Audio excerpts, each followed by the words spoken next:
Talks Radio, you can extend your reach across digital platforms. Ghana Talks Radio is not just a station, it is a community hub where your brand becomes part of the conversation. Join us in fostering connections, celebrating culture, and making a lasting impression. For customized sponsorship packages and enquiries, email contact@GhanaTalksRadio.com or call +233 202 544614. Ghana Talks Radio, giving the youth a voice.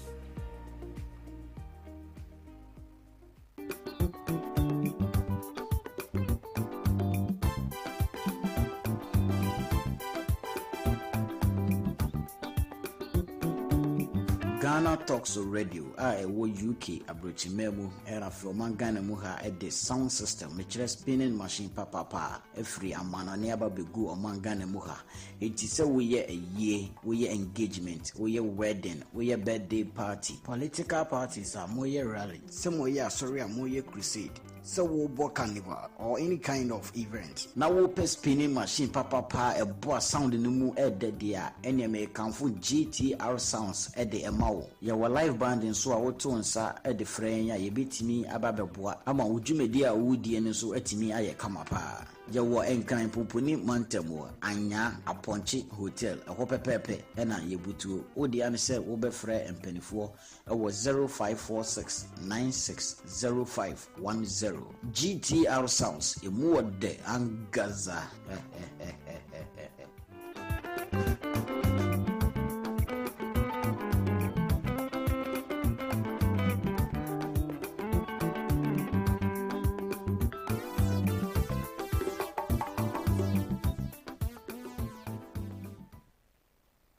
What do you want for breakfast? How do you want your breakfast? English breakfast, French fries. Koko Nikosi, alo komi kesheto. Wache. Well, Gobe is the real deal. Join us on Ghana Talks Radio. Let's serve you a buffet of breakfast. From news headlines review, current affairs to social issues. Entertainment, sports, and all the trending stories live on our mobile app and across all socials from Monday to Friday, 7 a.m. to 10 a.m. With me, Pakwesi Omare, Regina Bless, Deborah Adoso, and I am Esinal Fiagbedu. This is Ghana Talks Breakfast Show. Ghana Talks Radio, #1. This is Ghana Talks Breakfast Show, your morning companion.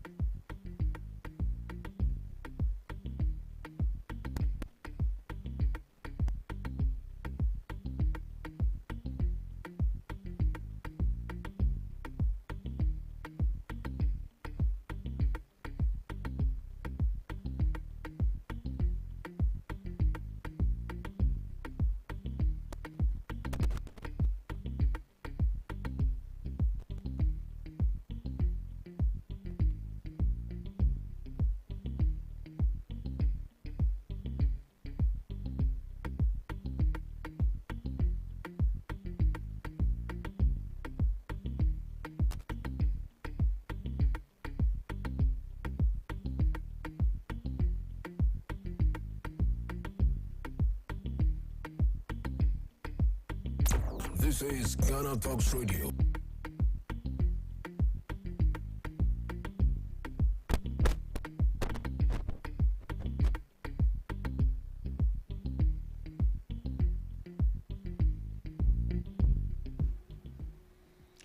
It's a blissful Monday morning, and you are welcome to the Ghana Talks Breakfast Show right here on Ghana Talks Radio. You're welcome to the news headline review right here. We bring you all the latest headlines making waves in the news and informed perspectives on issues that matter to you every morning right here on the show.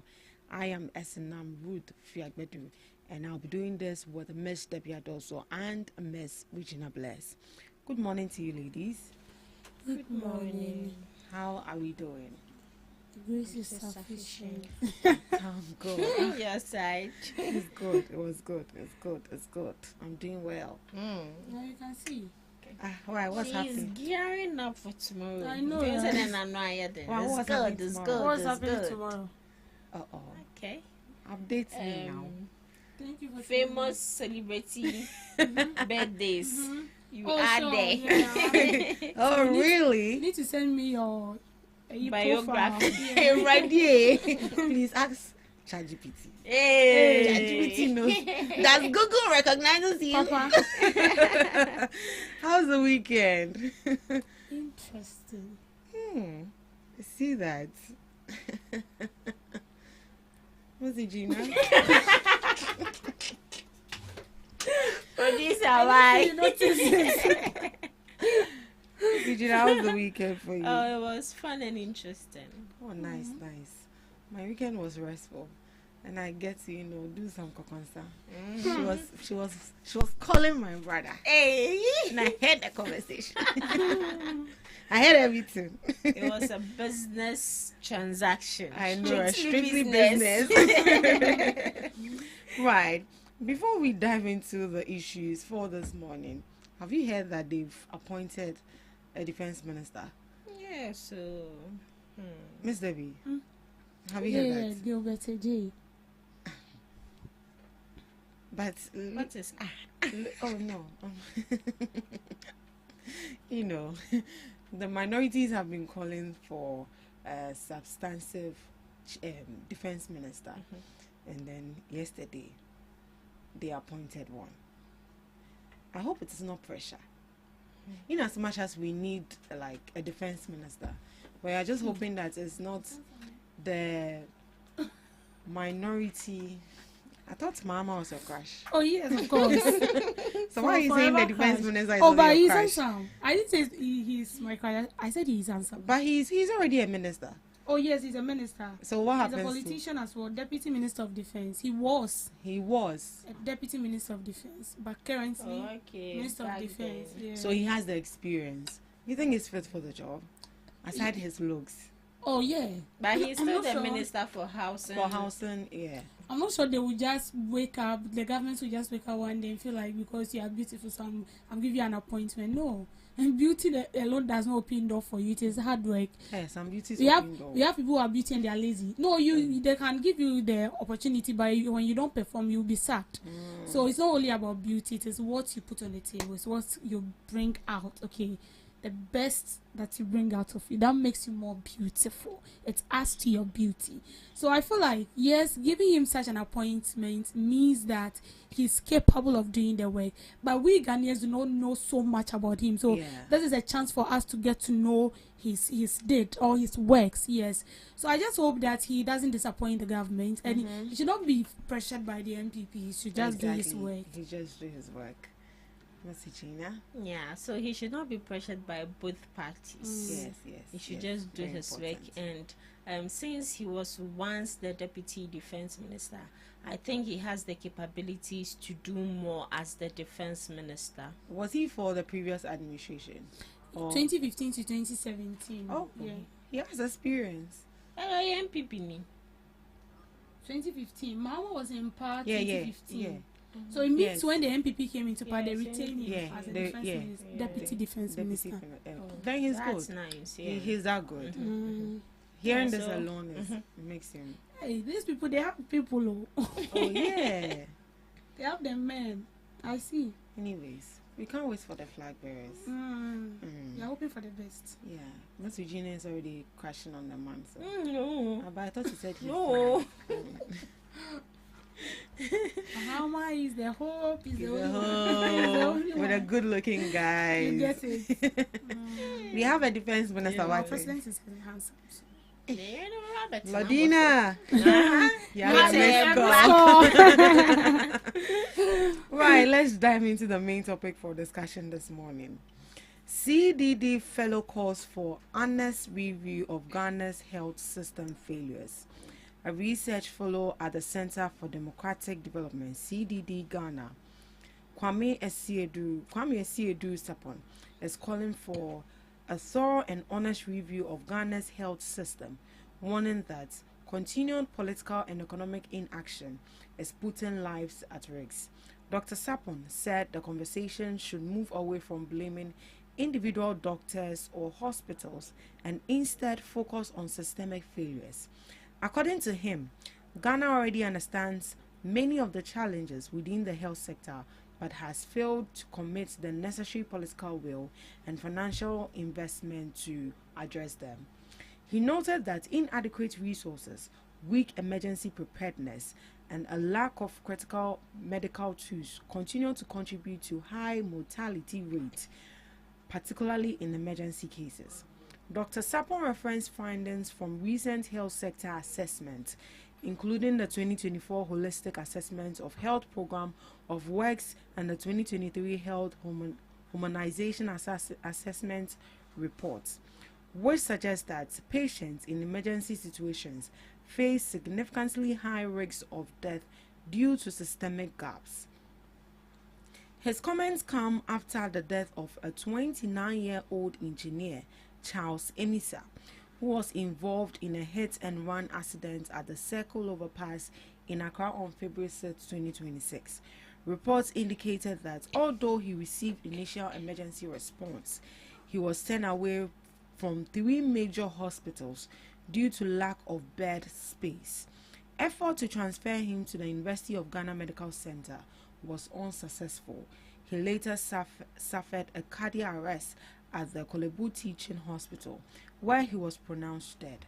The incident has renewed national debates over hospital bed capacity, emergency referral systems, and the responsiveness of major health facilities.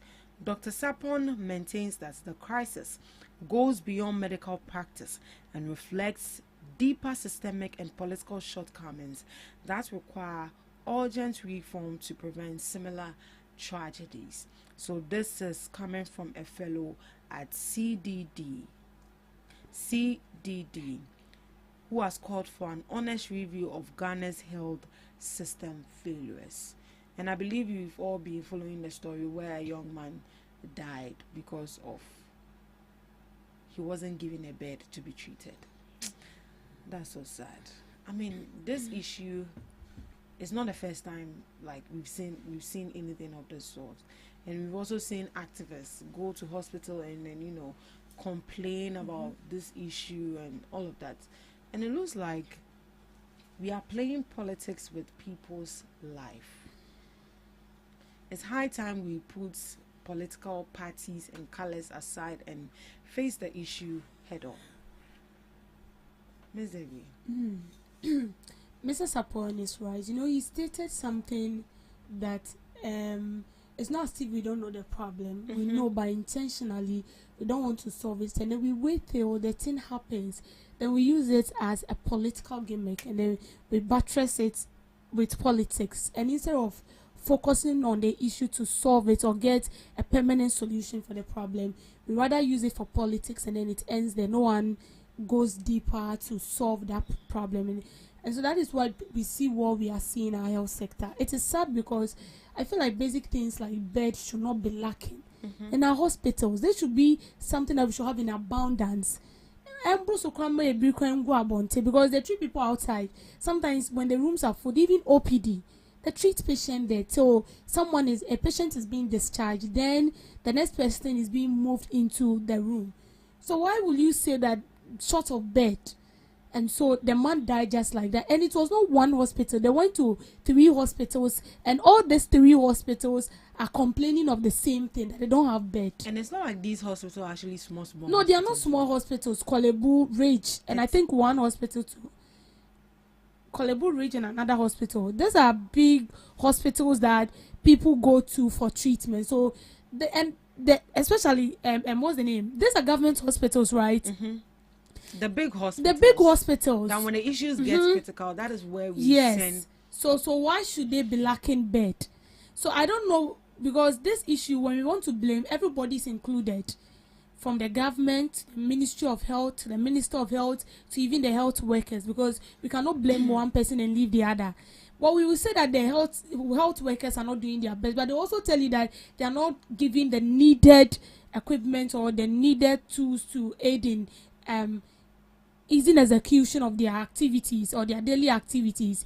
I think some time ago I made a statement here that a colleague of mine who works in the hospital told me that they brought a man to the hospital, and the man needed to be injected with a medicine. That medicine is a medicine that should not get shortened in hospitals. And then it got shortened, and then he was telling me that So they just have to watch the man to die. Because there is nothing they can do. They don't have the hospital does not have the medicine. So you see, these are basic things that are going on in the hospital. A Dobby son, when what say, and something like oxygen. Oxygen is not something that should get shortened in the hospital because emergency cases will be coming like every second. Every day. We sit here, but when you are like closer to the street and all that, you get to know that each and every day be accidents. Each and every day be there is not a single day that there will not record like accident. So something like oxygen and basic things should not get shortened in the hospital. So this is a huge call to the government, a huge call to the Ministry of Health, and a huge call to even the leaders in these various hospitals, because you are supposed to come together and relay information. If you don't relay your problem to the Ministry of Health, how are they going to solve it? But as it stands, that we cannot also say that they've not, lodged their complaints. What if they lodged their complaints and they were not heeded to? So this blame game, we have to blame everybody included.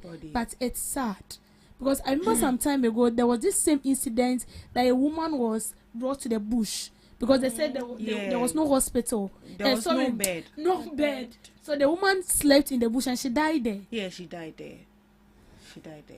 Miss Regina, do you think Ghana is investing more in healthcare services, or let me say our healthcare sector? When it comes to our healthcare sector, I would say it has been neglected by our leaders, most especially. I always say that when it comes to leadership is not only about the title, but it's by example, leadership by example. Now, when we look at our leaders, people especially in higher office, they tend to use the outside world, the Western countries as their second home anytime they are sick. Some minister be or yare also yes surgery now at Ghana onye or outside Ghana because the only thing these people know is they trust the surgeons more than the people they have here in our country. If you invest well in something and you know that thing is giving you quality results, would you go outside to seek that same thing you're having here? You wouldn't. So first off, when it comes to our health sector, the the quality stuff they're supposed to give us, we are not getting it. Mecca say we are getting counterfeit. Let me put it that way. Because tell me why, when it comes to health sector, which is an emergency unit, keyword emergency unit, which anytime, any day, any hour, any second, an issue can pop up, do not have enough equipment. Obi Yari, you can go to the hospital or somebody oxygen is sinister. See, I always say that even 1 minute delayed means that someone can die when it comes to the health sector. So just imagine the time you are using to refer that person to a bigger hospital. Would there be Ghana traffic? That period alone can make the person buy. It can make the person buy. And we are here joking with people's life. And he also said something about emergency preparedness. For this, I would in a way blame the health practitioners. Just recently we saw a video where one young guy attacked the security officer in the hospital, and he was asked to carry that person. Carry him for what? Is he a nurse? I understand the fact that he was the one who caused that mayhem, but is he a nurse? And the way he even carried the person with just one hand, and the nurses were just there, just said nothing. I saw one nurse was in CC. Ojinaho.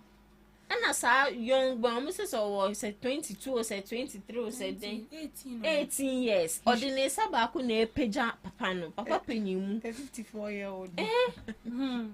Just say he's saying that we should not blame the health practitioners. In a way, they are also to be blamed. Oh yeah, they should also take account for Yes, just recently, Debbie sent a video where one nurse was talking about how the youth, the health practitioners of today are not interested in the job. They don't want to learn. They don't want to now TikTok and then member sem and I account.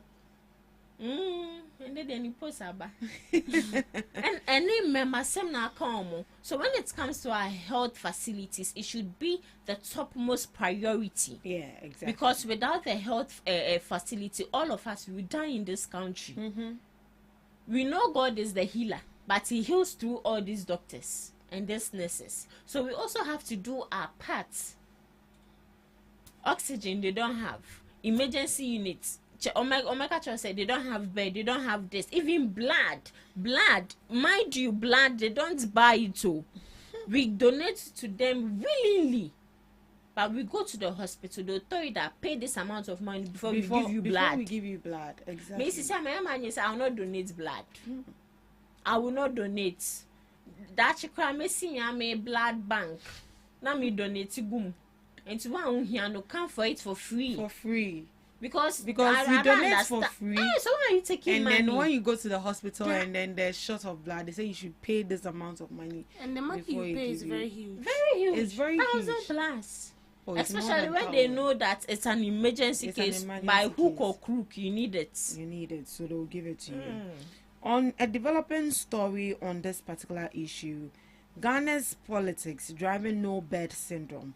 So the head of legal affairs of the United Party, Andrew Appiah Dankwa, has attributed Ghana's persistent no bed syndrome crisis to what he described as a culture of Machiavellian politics that prioritizes power over people. His comments followed the death of the 29-year-old engineer Charles Emisa, who reportedly died after being turned away from 3 major hospitals in Accra: the Greater Accra Regional Hospital, which is Ridge Hospital, the Kolebu, and the Police Hospital. 3 major hospitals. The man died just like that. And he says that this is as a result of crafty or canny politics that we play with everything. So Mr. Dankwa argued that reoccurring challenges in the health sector, including bed shortages, are symptoms of a deeper political problem rather than isolated institutional failures. According to him, Ghana's political culture focuses more on acquiring and retaining power than on prioritizing human welfare. He described this approach as a canny politics, a very crafty one, suggesting it has contributed to stalled development and weakened key sectors such as healthcare.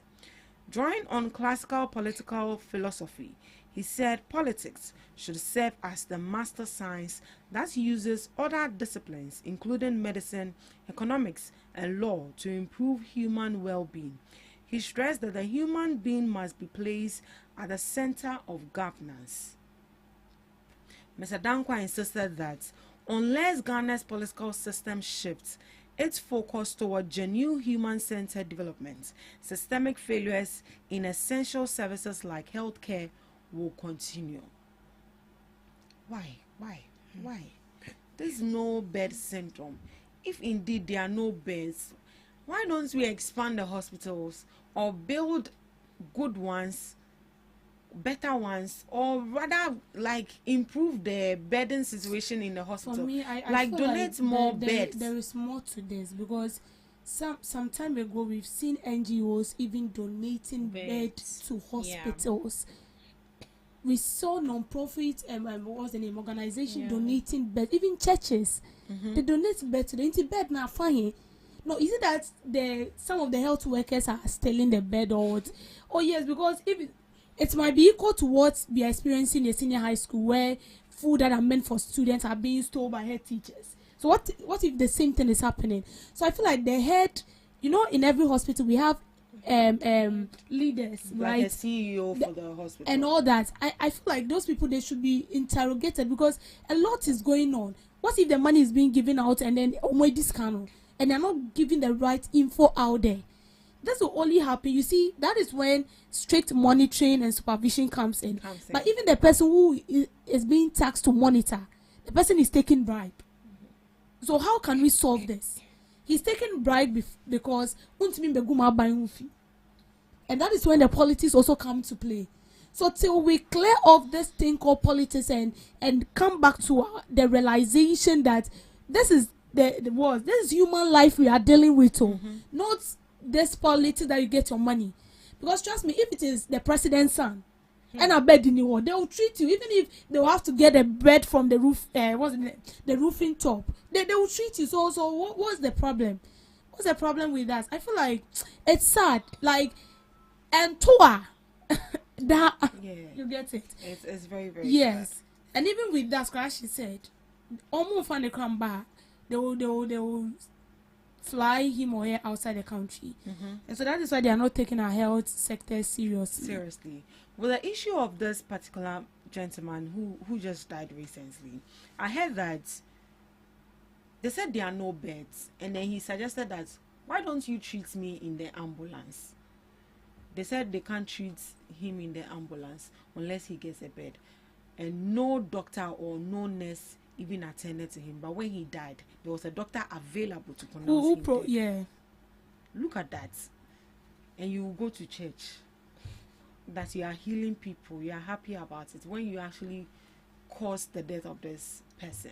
It's not, I feel like it's not everything that we should be blaming the government. Sometimes we should also blame the authorities in these health sectors. So at that point, what did you do? When it comes to the health sector, we have first aid, and I believe the first aid was administered to him in the ambulance. Now, you got to the point where this was a serious issue you were supposed to attend to. Now, with your hospital, you said there is no bed. Treat me in the ambulance. Why are you saying no? So you're expecting me to die. That is one thing about these health practitioners. I feel like they are used to people's death. Yeah. And to know be one and shut down calm.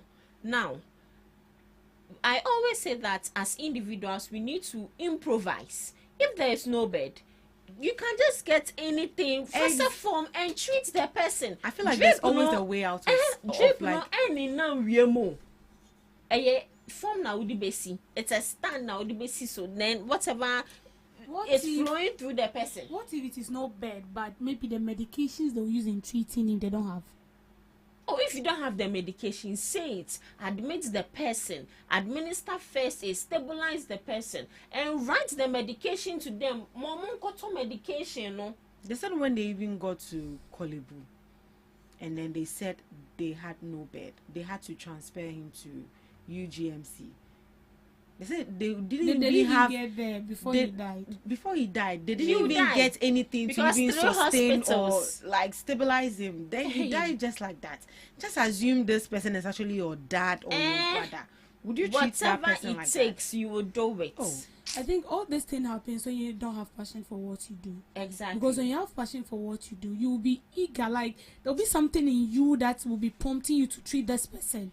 See, I know for health professionals who, like, when a patient died in their hands, like a home, they cry. Yeah. They cry, because it's going to be part of your record. Yes. But it actually looks like now people do it not has been really normalized. pay attention to those things. It has been normalized. That is normalized in hospitals, so they don't care. But it's bad. That is why you even go. Sorry for interjecting. That is why you even go to the hospital and you will see nurses shouting over someone who is sick. You're supposed to be a comforter to that person.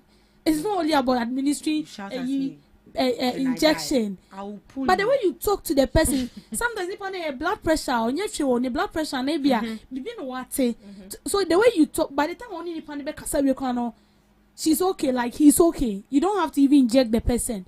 But you go to the hospital, some of these nurses will be, oh God. But do we have a system where when people die in the hospital, maybe there's an investigation, not necessarily like investigation, but as staff, you sit. What happened to this person? Why did this person die? What do we need to do to improve what we have to do? Where did we go wrong in all of that? Do we have a system like that? I think there just is. as in every organization, when is it something we called? Oh, I've forgotten the name. Is it an investigation board? No. it's something related to monitoring and evaluation. I think in banks they also have it. If you don't meet your target, there's a punishment They do. or something They do. for you. They do. That is, you see, that is when you go to the hospital. Every nurse or doctor who is up to tax doesn't joke with their work. It is only the upcoming genes, these who are not serious with their life, that you see them doing that. Yes, you see the man was staying. The video you watch, I don't know. Esnab, I know you didn't watch. I watched it. You watched it. Yeah. The man stated that this nurses, like people who are already employed even in the hospital, are backing those who are even in to learn. Yeah. So imagine this kind of person. Then he or she is employed. She doesn't care because one brain duo. So she doesn't have that feel, because even if a patient die at her, what's the name, when she was is it delivering or something? No, attending to the person. When she was attending to the person, they still have people who they contact now. Like, what do you want? You save yourself. Yes, you save yourself. So even if there is investigation or whatever, it doesn't get anywhere. A car hospital or NASA, it's being buried there. They don't do anything about it. So because I know that you can sue a health practitioner or the hospital as an entity for negligence. And this particular issue, they can't sue them. Or you think they can sue them? They can, but they politics. They will sue. They'll use, and don't forget that our court is not the court in the Western world where they will deal with the matter right there and then. No. It will take 50 years. Look at that man that was killed by his friend or whatever. Up to now, that case is still in court. And they will come and tell us that one person in special court. Continue. Yeah, Simo. Like, this is actually a critical issue that we need to look at as a country. Very, very. And it's not everything that we have to be. In as much as the government has a part to play, what about the authorities in this hospital? What are you doing? She said, you want to leave a bad legacy for your name. So and so. You came here and these are the number of people that died. And you're happy. Were we not here when the Minister of Health went to, was it Kolebu? They said their elevator to the emergency unit was not working. Yeah. So most people were left stranded. No patient was being attended to. When the minister went there, he was being treated unfairly. At Tamale. Yeah, I think it's Tamale. Tamale. Where they said the minister has to go and apologize to Tamale. the doctor. Tamale. Oh no. Tamale. There was another one. The minister gave them 24 hours to fix it, and they fixed it. Look at that. So they can do it. They can do it. The Tamale issue, the person died. Actually, the person died. I think it was a motor accident. The person died. See, a lot of things are going on in our health sectors. Yeah, a lot. We have no idea of. Okay. I say court, no? Yes. There are lots of exposes, but we are and see those investigations and could do baby. Even if they invest and they know that when a year money see. They wouldn't, especially if it is the top authorities. What are we genius? No one won't be dim, but on no be anyone if you must say no emotion. So I feel like this issue is a whole lot. Yeah, it's a lot. Because if we don't deal with it, one day to be your sibling. And you don't understand how dead the issue is until it's your turn. That is one thing we need to understand. So I was saying in idea Jim. Me. Hey. Me there, if due to negligence you kill me there, that day they will bury you too. If only goes to work. Share. Hey, to ex be there. Let's move on. Ghana, Burkina Faso adopt new joint security framework to combat terrorism. The Ghana and Burkina Faso have agreed to adopt a new joint security framework aimed at tackling terrorism and violent extremism in the SAP region. The agreement follows high-level talks between Ghana's Foreign Affairs Minister Samuel Okudzeto Ablakwa and Burkina Faso Prime Minister Jean Emmanuel during a 2-day official visit. In a Facebook post on Saturday, Mr. Ablakwa described the discussions as very substantive, impactful, and deeply honest. He also held separate talks with Burkina Faso's Foreign Minister, Jean Maria Traoré, which he said were positive and forward-looking. According to the Ghanaian Foreign Minister, both countries strongly condemn recent terrorist attacks in the SAP region and express condolences to the families affected by the violence. They agreed to design and implement a new security framework focused on neutralizing the growing threat of terrorism and violent extremism. As part of the renewed cooperation, the two countries reactivated their permanent joint commission for cooperation, which has been inactive for 6 years. The session was described as extremely successful. At the end of the meeting, Ghana and Burkina Faso signed 7 agreements. These include cooperation in combating the illicit cultivation, production, manufacture, and trafficking of narcotic drugs and substances, as well as strengthening cross-border collaboration.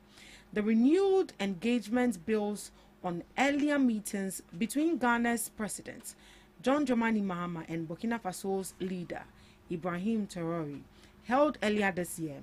Mr. Blackwell expressed appreciation to the government and people of Burkina Faso for their warm hospitality and reaffirmed Ghana's commitment to deepening bilateral ties to promote peace, stability, and sustain prosperity within the West African sub-region.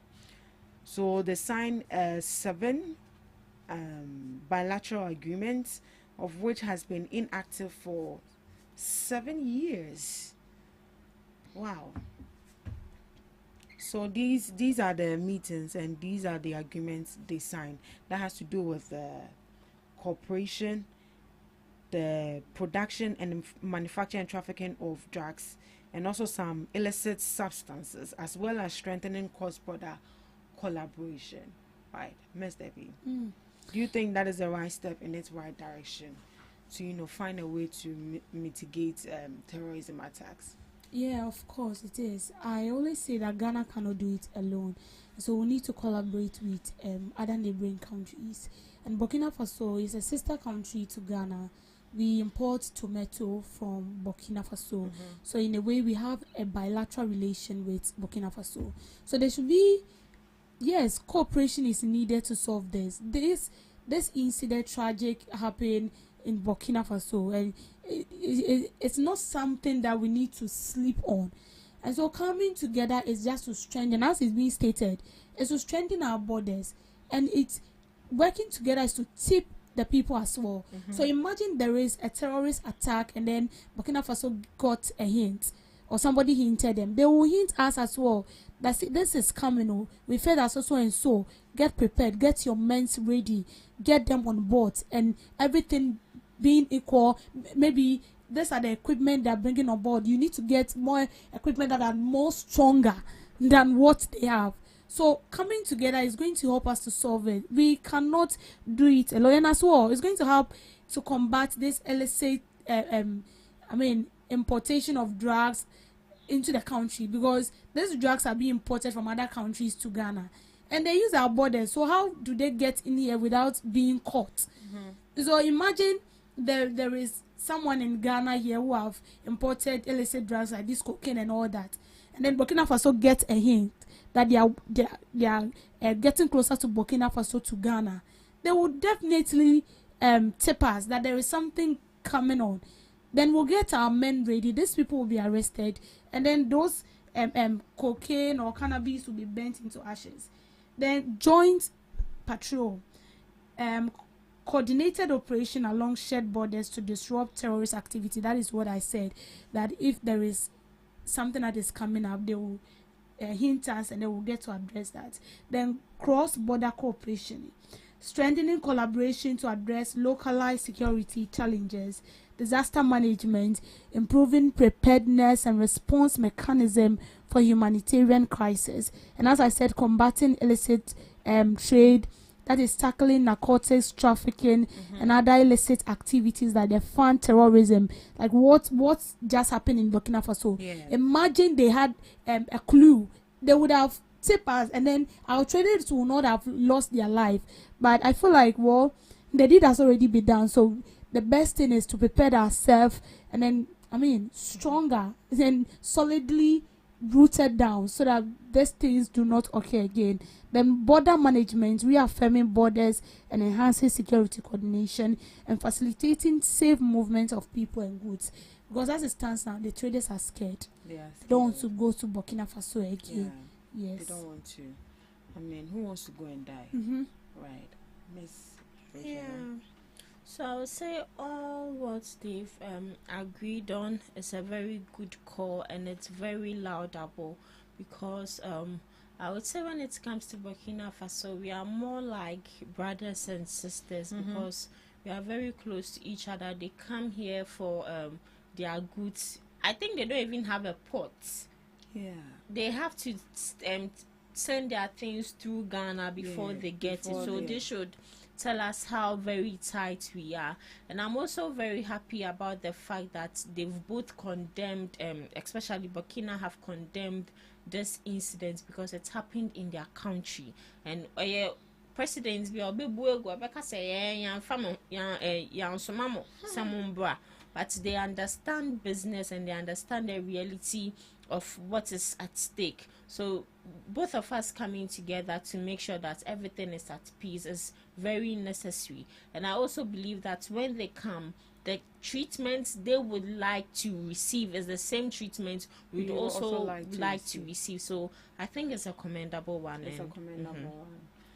For 6 years of inactiveness, finally they've signed an agreement. And we are hoping that it's going to go a long way to help us as a country. Right. This is where we wrap up for the news headline review. Up next, we have Today in History with Miss Regina Bless.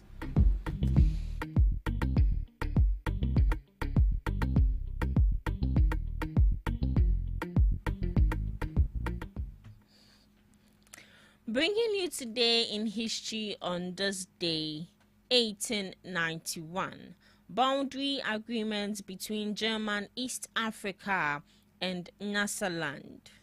The 1891 boundary defining the border between German East Africa, that was Tanzania, and the British Central Africa Protectorate, Nyasaland or Malawi, was primarily established by the Anglo-German Treaty of 1890, Heligoland Zanzibar Treaty, with formal ratification of the Protectorate in May 1891.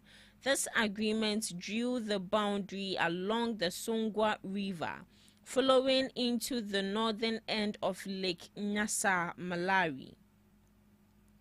Moving on, 1954, children receive first polio vaccine. Children at Arsenal Elementary School in Pittsburgh, PA received the first injections of Dr. Jonas Salk's inactivated polio vaccine. This landmark event initiated large-scale field trials, which confirmed the vaccine safe and effective on April 12, 1955. It marked a major turning point against the devastating disease. 1947, the International Organization for Standardization begins operating. It officially began operations on this day, 1947, in Geneva, Switzerland, following a meeting of delegates from 25 countries in London in October 1946. Established to facilitate international coordination and unification of industrial standards, ISO replaced the suspended ISA and works to promote global standardization. Looking at some global observances, World Peace and Understanding Day, to promote global harmony, empathy, and cross-cultural dialogue. Commemorating the first Rotary International meeting in 1905. It focuses on fostering peace through service, education, and mutual respect to combat violence and conflicts. National Hospitality Workers Appreciation Day. Honors the dedication of service industry staff, including restaurant, hotel, tourism, and event professionals. It highlights their hard work in providing comfort, luxury, and memorable experiences while raising awareness of the challenges they face, such as burnout.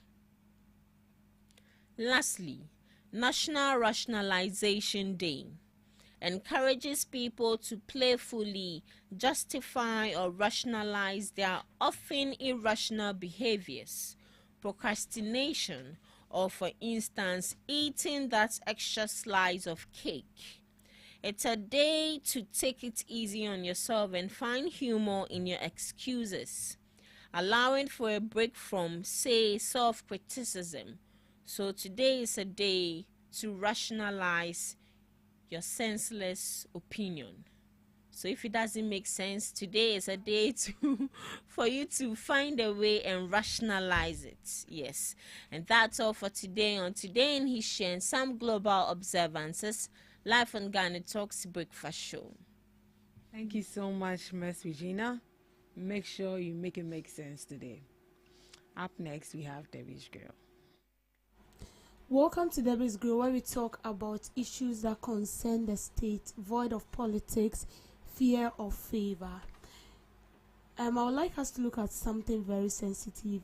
During the previous week, we saw a group of cocoa farmers protesting against the government because prices of cocoa, as they said, has been reduced to a lower price that is not going to help them as cocoa farmers. So they protested against the government, and then they went to Cocoa Board to pour out their grievances. Now, during the protest, some cocoa farmers revealed that they were paid by the New Patriotic Party to protest against the government.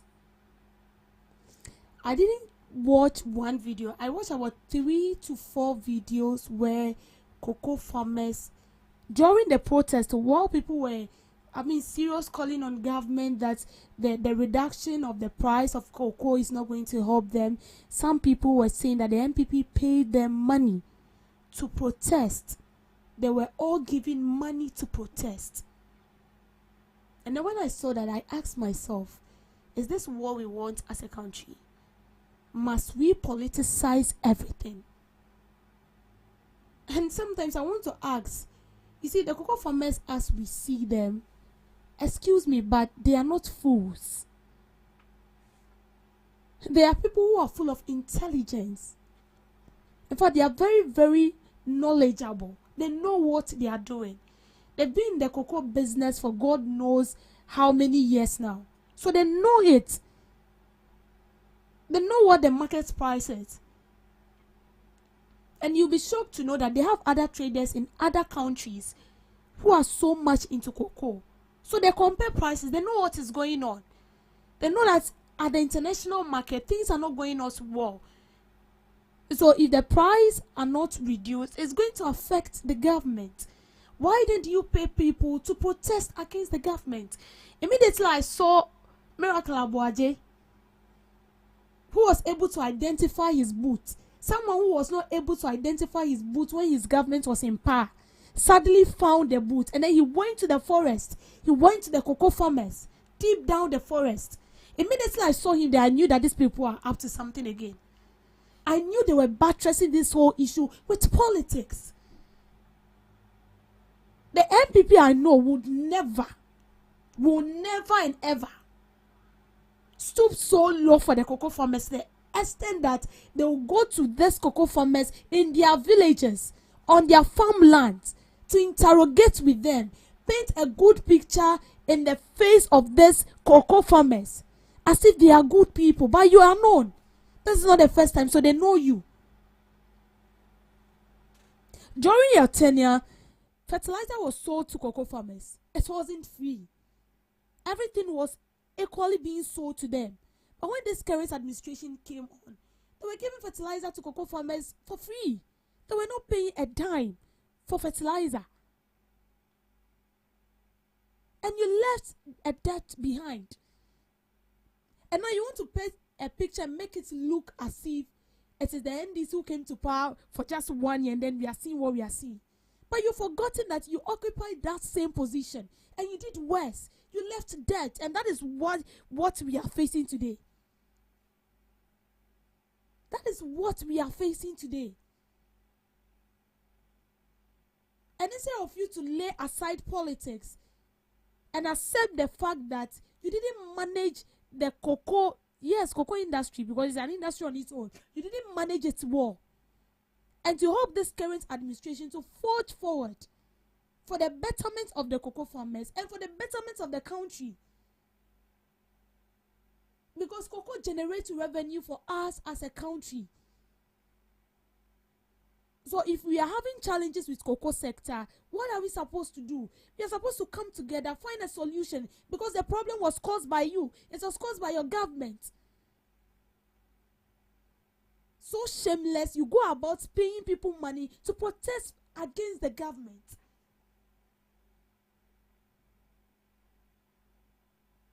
Me, one advice I'll give to those farmers, someone is kind of munjindi. But you should be grown here. When they bring the money, spend it, take it. But you should be wise enough to know that they are using you. They are using you. When they were in power, did they listen to you? When they were in power, did they listen to you? Did they solve your problems? That is what you should think. You see, this is why if President Mahama tells us that we have short memories, then we say he's insulting us. But he wasn't insulting us. He was saying something that was factual. And it's true, we have short memory. Because you experienced these people before. And because they came to you on the farmline. One man was like, "Yeah, my t-shirt, my t-shirt, my sika, into a cool protest. Now also now Joe protesting." But you know, I wasn't surprised. At all, because I know the MPP, they are capable of doing everything. They are capable. For them to keep quiet, they won't. But you see, one thing I want them to understand is that the cocoa farmers we used to know in the 90s are not the cocoa farmers we know. See, let me tell you, most of these cocoa farmers are educated. And for some reasons, they've left behind the set and everything and just want to focus on their cocoa. That is what they want to do. Even if the person cannot read, the person can calculate. Want to mean calculating and uncle, the person will not dive or what's the name? Delve into cocoa farming. Or the person will not even choose farming cocoa as a profession. Most of these market women, they can calculate. So sometimes you are holding a very huge money. By the time you finish buying the things, they've calculated everything. And then when you use your phone to calculate, like the amount they've called out to you is the same thing that you've gotten.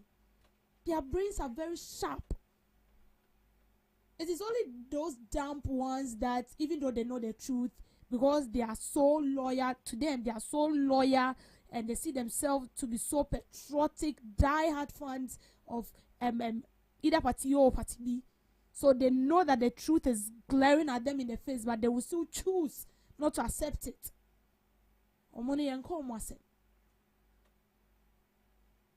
I want us to wake up, because this will not help us. What we are going through right now, it is not only Ghana that is going through.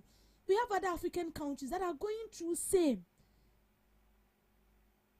This is, let me say, a global issue, because we have about 2 to 3 African countries that are all going through the same thing. It's a problem that is ongoing there on the international market. So if the government, you should be even thankful enough that the government is somebody that comes to, TPO and everything that is going on. MPP they won't do it. They won't do it. Even if you complain, they won't listen. They won't even rectify. They won't do it. But you are lucky. The government told you that this is what was going on. Yes, we promise that we are going to give you. As for that, I also do not agree, because if you promise you are going to give me that money, give me my money, because you said it. I didn't force you. But this is what is on ground. This is the challenges that we've been faced with. and to balance the equation and ensure that I don't find myself wanting and you also do not find yourself down the drain, then balance it. You get a share, I also get a share. The cocoa farmer gets 50%, the country also gets 50%. So that when everything goes on well, we can increase your price for you. But in the case where you go to pay people to protest, it doesn't speak well. It doesn't speak well of the party. It doesn't speak well of the party at all. So how do you take Ghanaians? How do you take cocoa farmers? How do you see them? As people who are not intelligent, people who are useless and they don't know what they are doing, or farmers who do not know their right from their left? No, come on. Yeah, trust Ale, no. That is what I'm saying. It's kind of spend the money. But you should be wise in the head and know that these people are trying to fool you. They are trying to fool you. Immediately after this issue of cocoa price and all that, we saw cocoa board coming together, having a board meeting to the extent that they've slashed their salaries. Although it's not going to help, but at least they've taken a step. They've made an effort. That is not going, it's not a permanent solution, but at least they've made an effort. So this alone should communicate something, that they are on track. As for the naysayers, they will continue to talk and they will continue to do everything at all to prove themselves right. As it stands now, the MPP does not want to accept the fact that what we are going through today, they started it. They laid the foundation. Now we are bearing the fruit, and that is where we are. They don't want to accept it. They want to make it look as if 1 year, we are about buying 1 year, now what me in K, they say 8 million. Oh, why? Oh, it started from your government. And I'm surprised because this has been their national anthem. Even if you are calling on the person to talk about something else, they'll start with cocoa. Because that is the only thing they know. They feel like that is the only thing they can say to convince the people. But let me tell you one thing. The money they'll take, the protest they'll protest, but in their head they know what they are doing. So please, politics is not anything. Do the right thing to attract the people. Don't wait. You had the opportunity, but you misused it. And now you want to portray a good image. But this particular step you are taking, it's not going to work. It is not going to work. And one last thing, cocoa farmers are not fools. They are intelligent. Very, very intelligent. And we know that debt was incurred by your government. We know it was incurred by the NPP government. We are perfectly aware. So that noise that the NPP are making, that and NDC and a price of cocoa and whatever.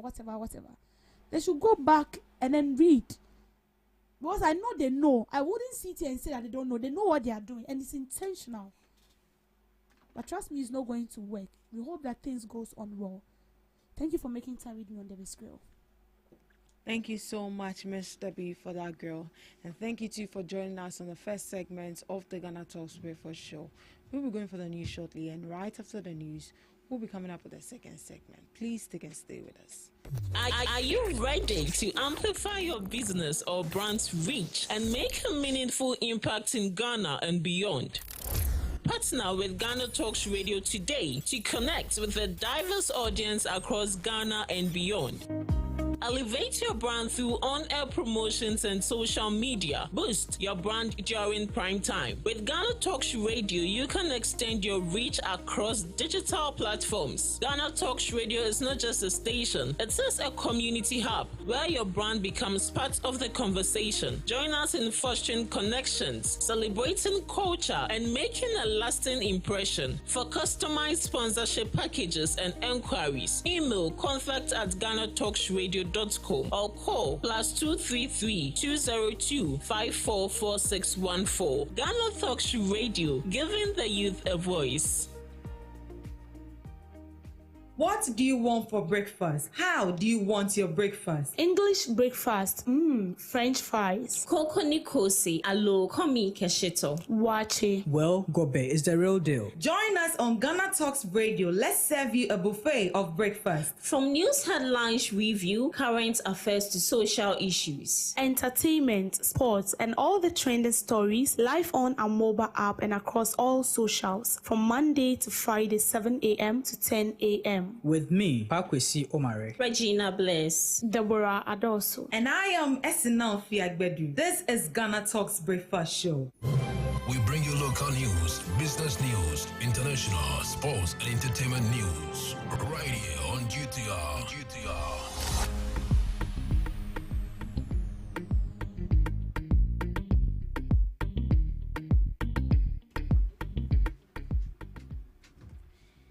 Hello, good morning, and welcome to the morning news update on Ghana Talks Radio. Coming up, minority leader urges Mohammed's administration to focus on job creation and development. Minister for Employment stated legal framework as the causes of one district, one factory failure. Also coming up, minority Slim's government over delayed briefing on the ambush of 8 Ghanaian tomato traders in Burkina Faso. Methodist Church Ghana urges government to support youth through education and entrepreneurship. Prison services and Maslock launch tricycle assembly training for inmates. These and many more coming up shortly in business, sports, and showbiz.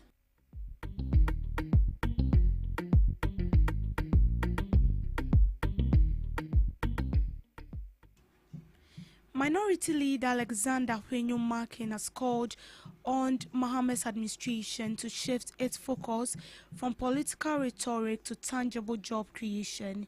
Speaking at the Young Commerce Forum at the University of Cape Coast, he expressed disappointment in key campaign of the National Democratic Congress government. He criticized governments for creating additional layers of bureaucracy instead of implementing policies that drive economic growth and job creation. The past 1 year,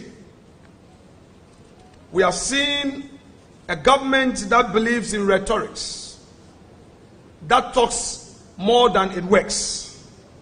It promised the people of Ghana 1 job, 3 shifts, and called it 24-hour economy.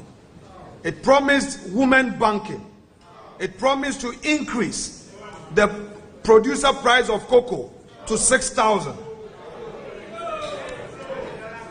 Today, unemployment is on the rise. Today, this government has failed to implement its own flagship initiative, the initiative of 1 job, 3 shifts. Today, it has rather created a bureaucracy for its so-called 24-hour economy. To our mind in the minority, this 24-hour economy is more than a slogan. It's more of a slogan than a policy. The women banking has also not seen the light of day. Whilst the government talks about inflation levels having come down, the ordinary Ghanaian is going through crisis. Electricity has shot up by almost 30%. They came to repeal the e-levy, but ended up coming up with a law that charges 1 cedi per litre of petrol. They introduced the Doomsday levy.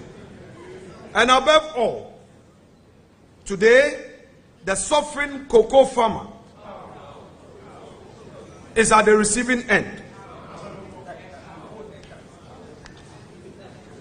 It is time for our government to move away from slogans. It is time for our government to move away from the political rhetorics and focus on the core duties of governance, development, job creation, and the rule of law. You heard from the minority leader Alexander Penyumakin, Minister of Employment, Labour and Jobs, attribute the collapse one district, one factory to the absence of a legislative framework. In an interview, he said the policy lacked the necessary legal backing to make its continuation mandatory for successive government. Meanwhile, the One District, One Factory program aimed to transform the economy by encouraging value addition and industrialization at the district level. His comments highlight challenges of implementing flagship policies without robust legislative support. What's the legal frame of the One District, One Factory? I mean, something has to be binding and compulsory and compelling for another government to pick it up and run with it. I don't know of any compelling factor about. What I know about it is that it has failed. I mean, if you go to every region and tell them to give you 2 factories that are in operation, working, you can't find them. In my region, I can't find them. The whole of Upper West region, you can't find one factory producing and exporting or supplying anywhere and all that. I think that it was more of a political pronouncement than a serious economic venture. And so no government will pick such a thing which is going to be a burden on you, rather than doing something that is much more practical, much more intrusive into the needs to create more value into the country. So I think that the 24-hour economy is a very positive trend, policy trend, that will allow more people to work, that will encourage businesses to work more, and that is going to have a direct consequence on the growth of the economy. The minority in parliament has criticized government for delaying to brief Ghanaians on the ambush of 8 Ghanaian tomato traders in Burkina Faso. According to them, the delay undermined effort to identify and repatriate victims with identity.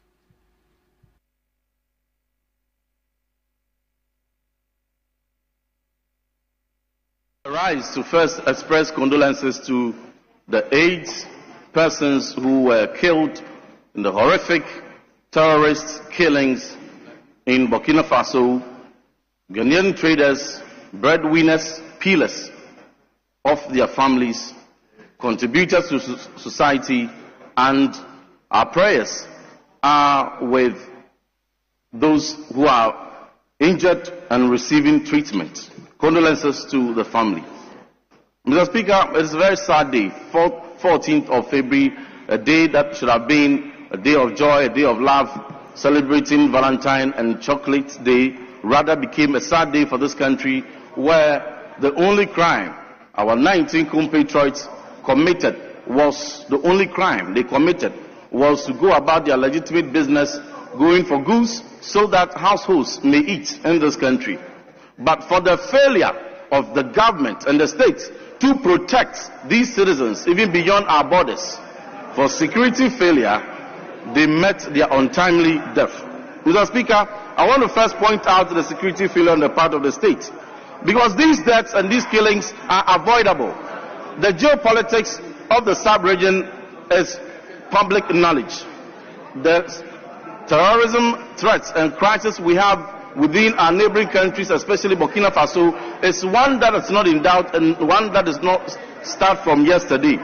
For the failure of the state to even provide travel advisory ahead of time, to advise travelers to Burkina Faso and to identify the high-risk areas, and for these traders to be led into the slaughter is most regrettable and most barbaric. Mr. Speaker, was there any effective joint intelligence sharing?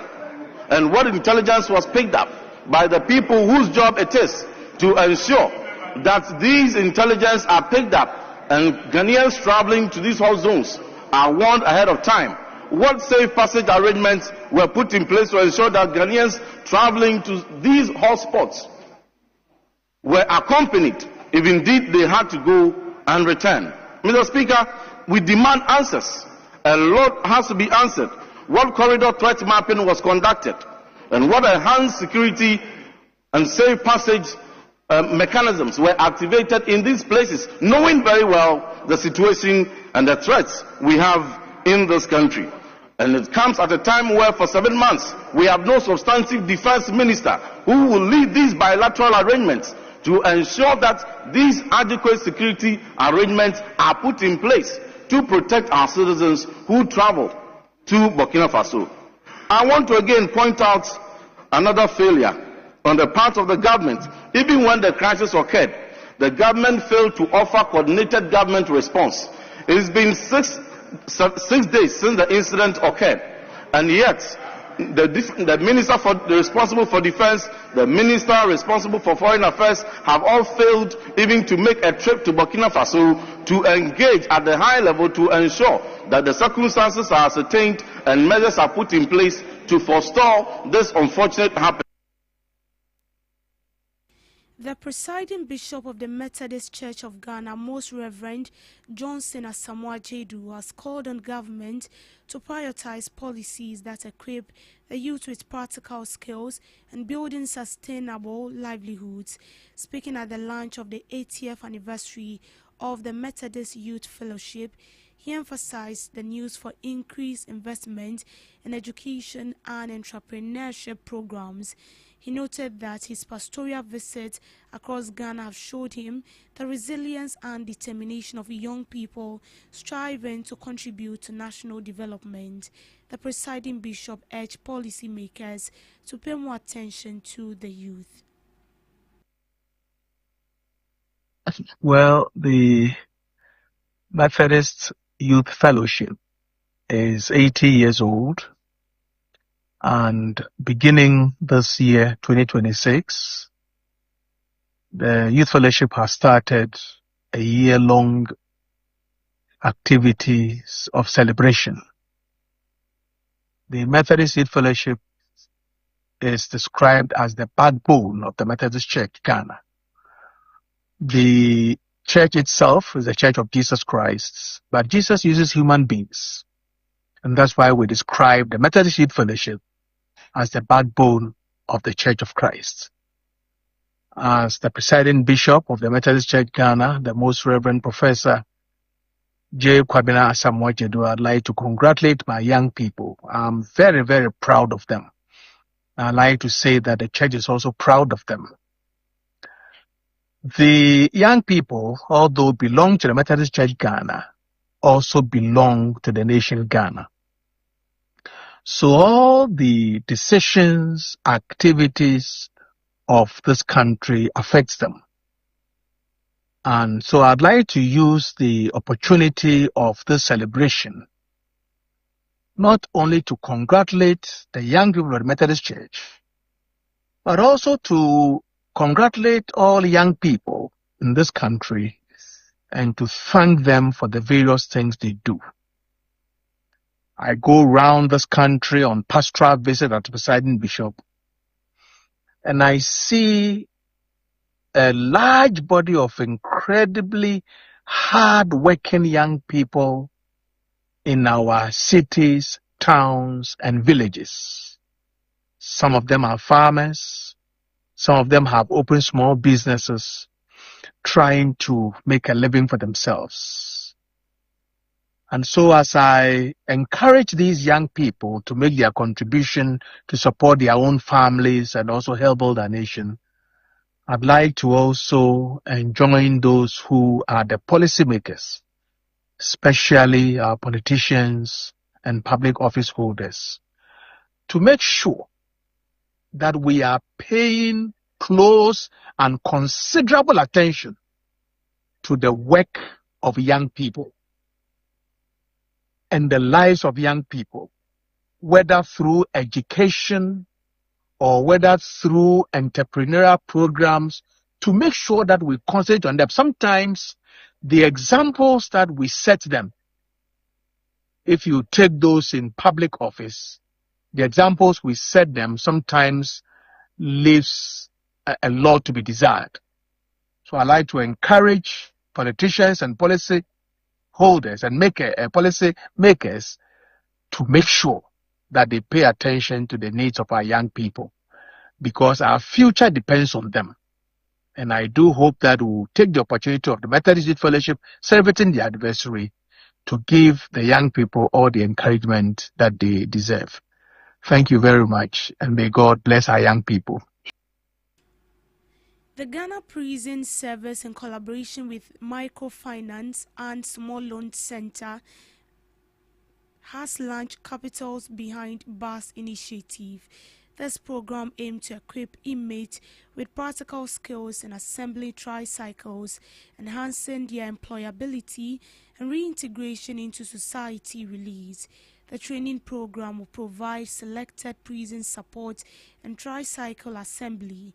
The Director General of the Ghana Prison Service, Mrs. Patience Bafo-Boni, emphasized the significance of skill training and rehabilitation program to improve the welfare of inmates.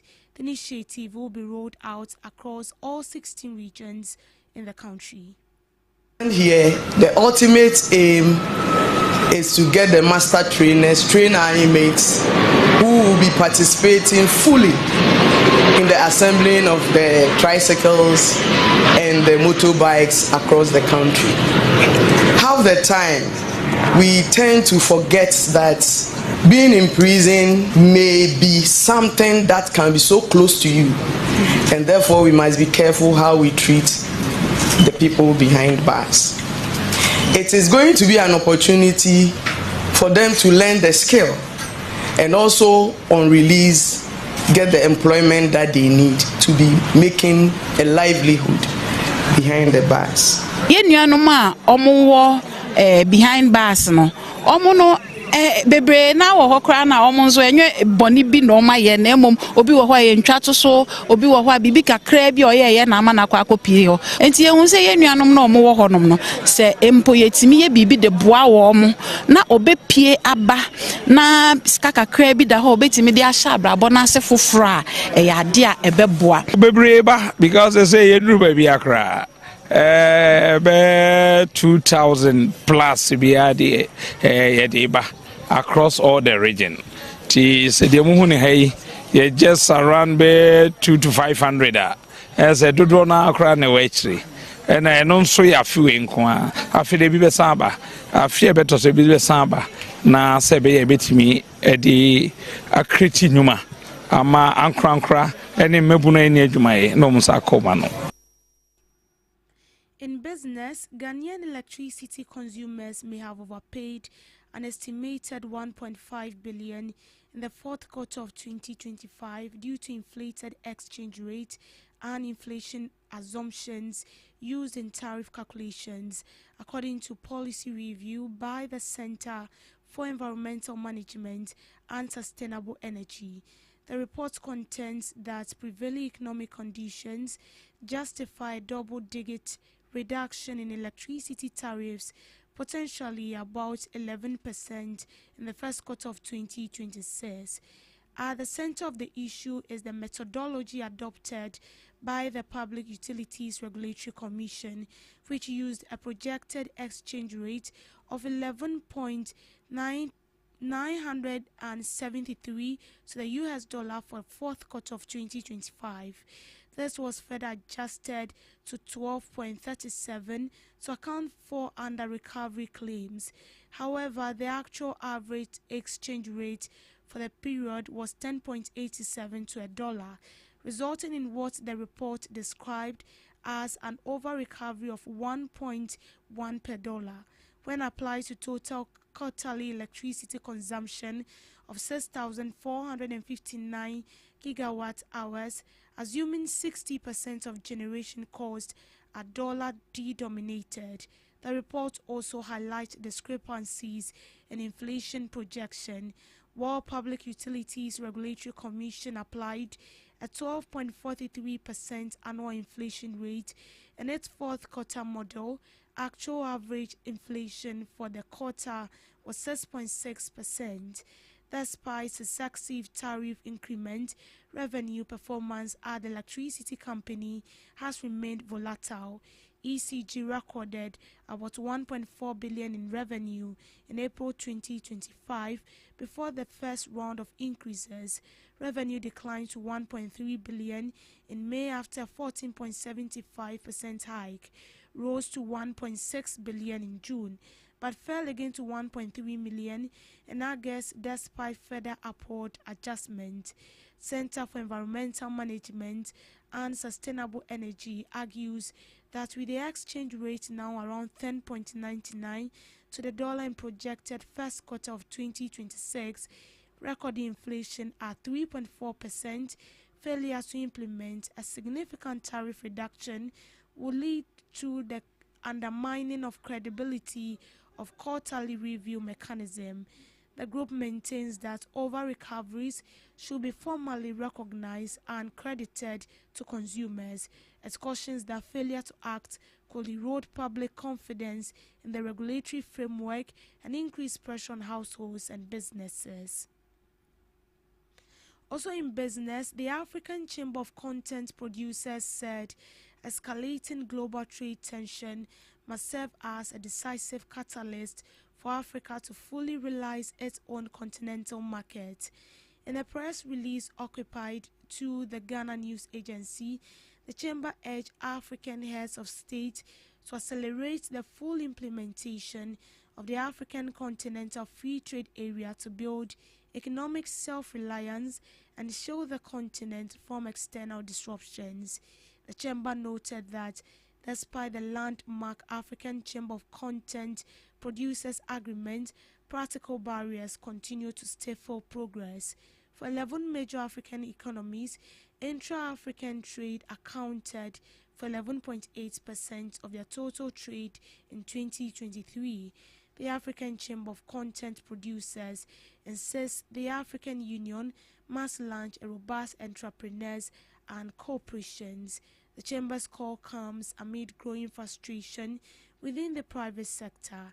The Association of Ghana Industries has warned that Ghanaian businesses cannot afford to wait indefinitely for the full benefit of AFTA to materialize.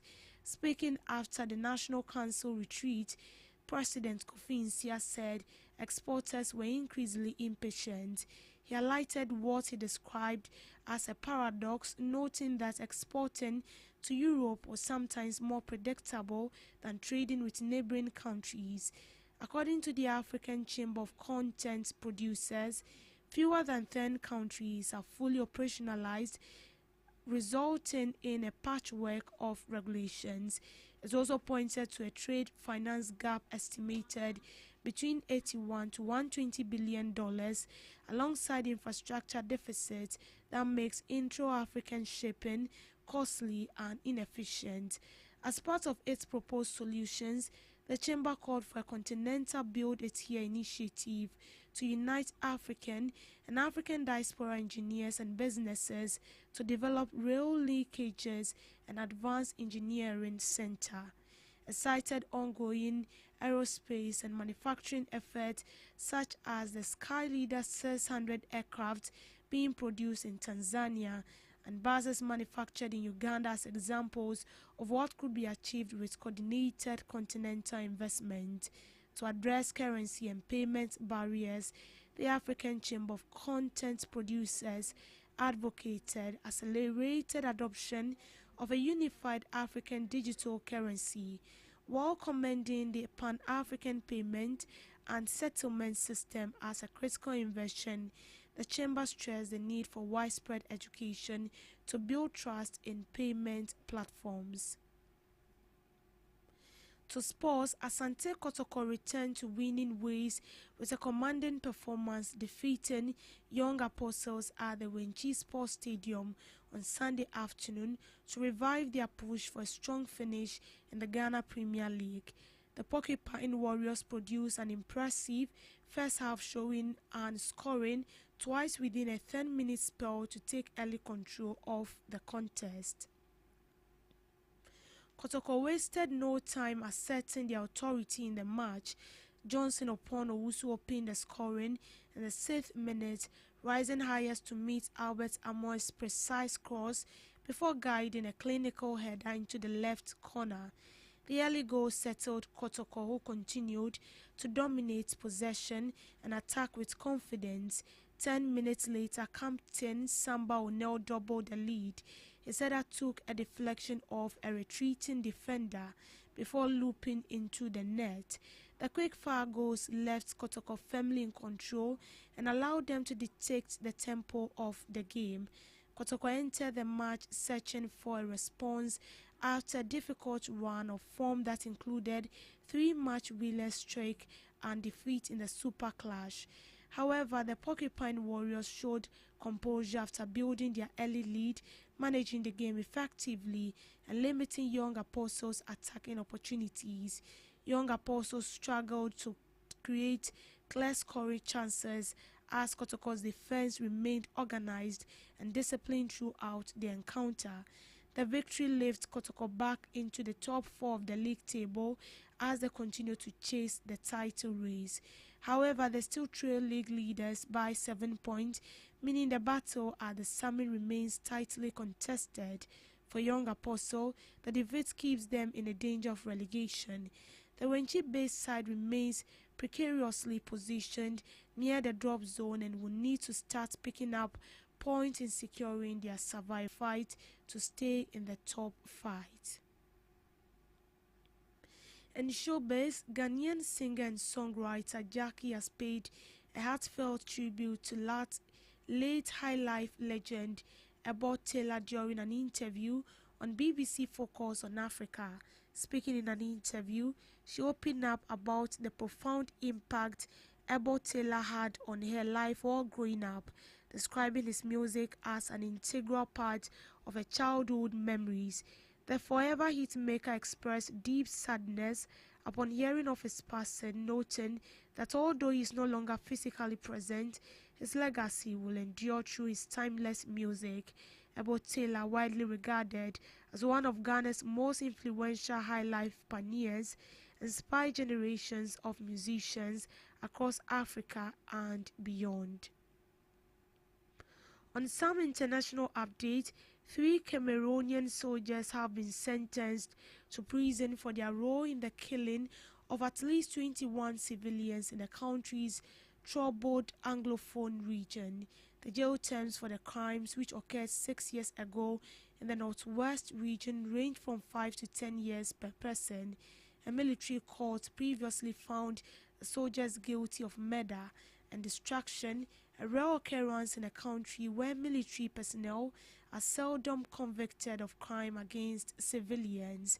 Nevertheless, lawyers for the victims told BBC they were disappointed with the length of jail term handed down on Thursday, calling them insignificant.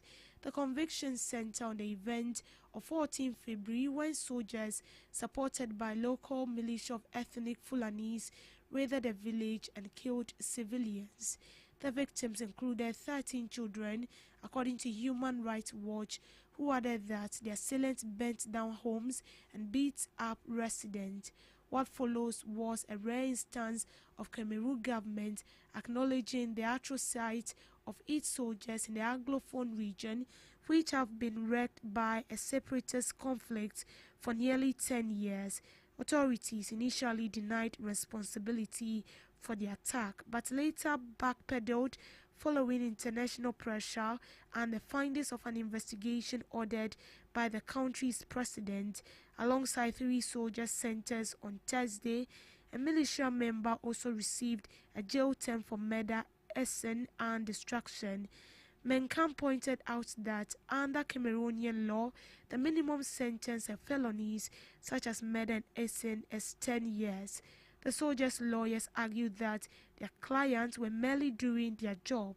A man who lost several relatives in the February 2020 attack told BBC he needed time to process the court decision. He has since moved out of the conflict-hit region for safety reasons. The military court rejected the victims' demand for compensation, a move decried by another of their lawyers. Human Rights Watch and legal representatives of the victims have insisted that the soldiers were acting on the instructions from their superiors and therefore criticized the fact that no senior military officer was prosecuted at the trial. The case dragged on for 6 years after hearings were postponed multiple times. Since 2017, separatist fighters in the country's 2 English-speaking regions have been campaigning for the creation of a breakaway state. Human rights groups have accused both the rebels and state forces of committing widespread abuses. United Nations says the conflict has killed at least 6,000 people and forced over 500,000 others to flee their homes. And that's a wrap on the morning news update. Thank you so much for making time with me. Do well to log on to all streaming platforms at Ghana Talks Radio for more news updates. My name is Deborah Adoso. Good morning.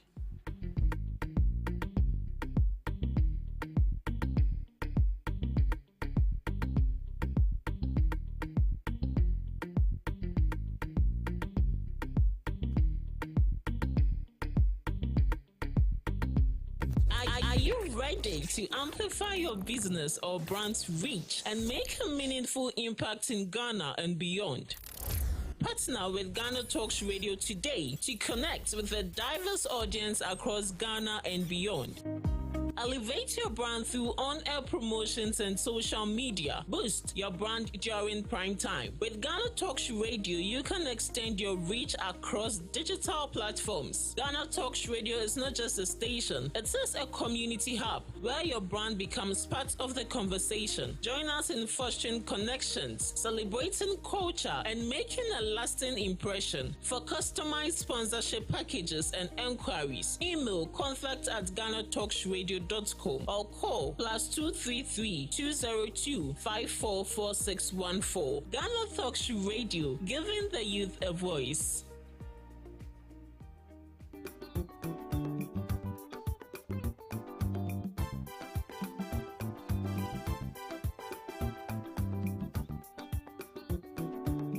Ghana Talks Radio ɛwɔ UK abrochimemu era from Ghana mu ha the sound system mekyerɛ spinning machine papa every amano ne aba begu oman Ghana mu ha enti sɛ woyɛ ayie woyɛ engagement woyɛ wedding woyɛ birthday party political parties are moyɛ rally sɛ moyɛ asɔre a moyɛ crusade so wo bo carnival or any kind of event na wo pe spinning machine papa e bo sound no mu e de dia ene me kanfo GTR sounds e de emawo ye wo live band nso a woto nsa e de frɛn a ye betimi ababeboa ama wo dwumadi a wo die nso atimi aye kama pa ye wo enkran poponi mantamo anya aponchi hotel e ho pepepe e na ye butuo wo dia ne sɛ wo be frɛ empanifo e wo 0546 960510 GTR sounds a more de angaza.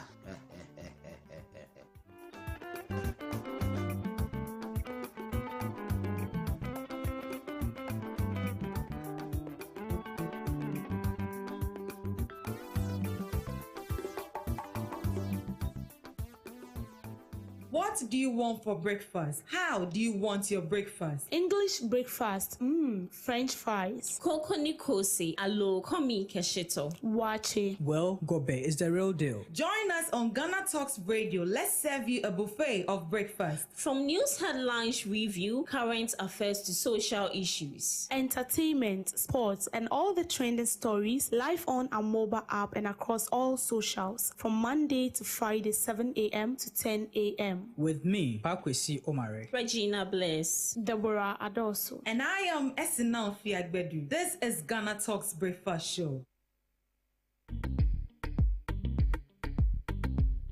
This is Ghana Talks Breakfast Show, your morning companion.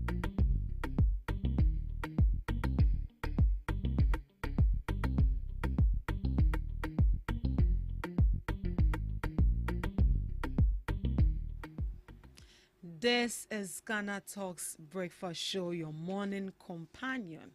As usual, as you know it, we are here to give you companion. We are here to give you all the relevant stories making waves in the news. And, as you know it, I'm here with my knowledgeable ladies. We are going to be diving into the issues and a few news headlines trending. Not necessarily trending, but some of the things you need to know. Early morning there, you need to know what happened within the weekend and then all of that. So, Miss Debbie and Miss Regina are seated right here in the studios with me, and we will be diving into the issues. Good morning, ladies, once again. And the moon did breakfast here now. No, because of no white porridge. Yes. Any kate. Yes. Only need cream. They be done cream. They need cream. Creamy milk. Yeah. Nina. Oh, she now won't say far. Now they are far, baby. I say creamy milk. No. I know dairy cream. Creamy milk. It's all cream. Nina cream. Now open bread. With bread. Yes, bread no more some fresh one. You mentioned you wanted to take bread with top choco. Yeah. Hey, cravings been see a guy. I'm a payday. So please, Reggie has made it known to you what she wants to have for breakfast. Into online crashes. Munye bibi. I can make online uncles and aunties. So.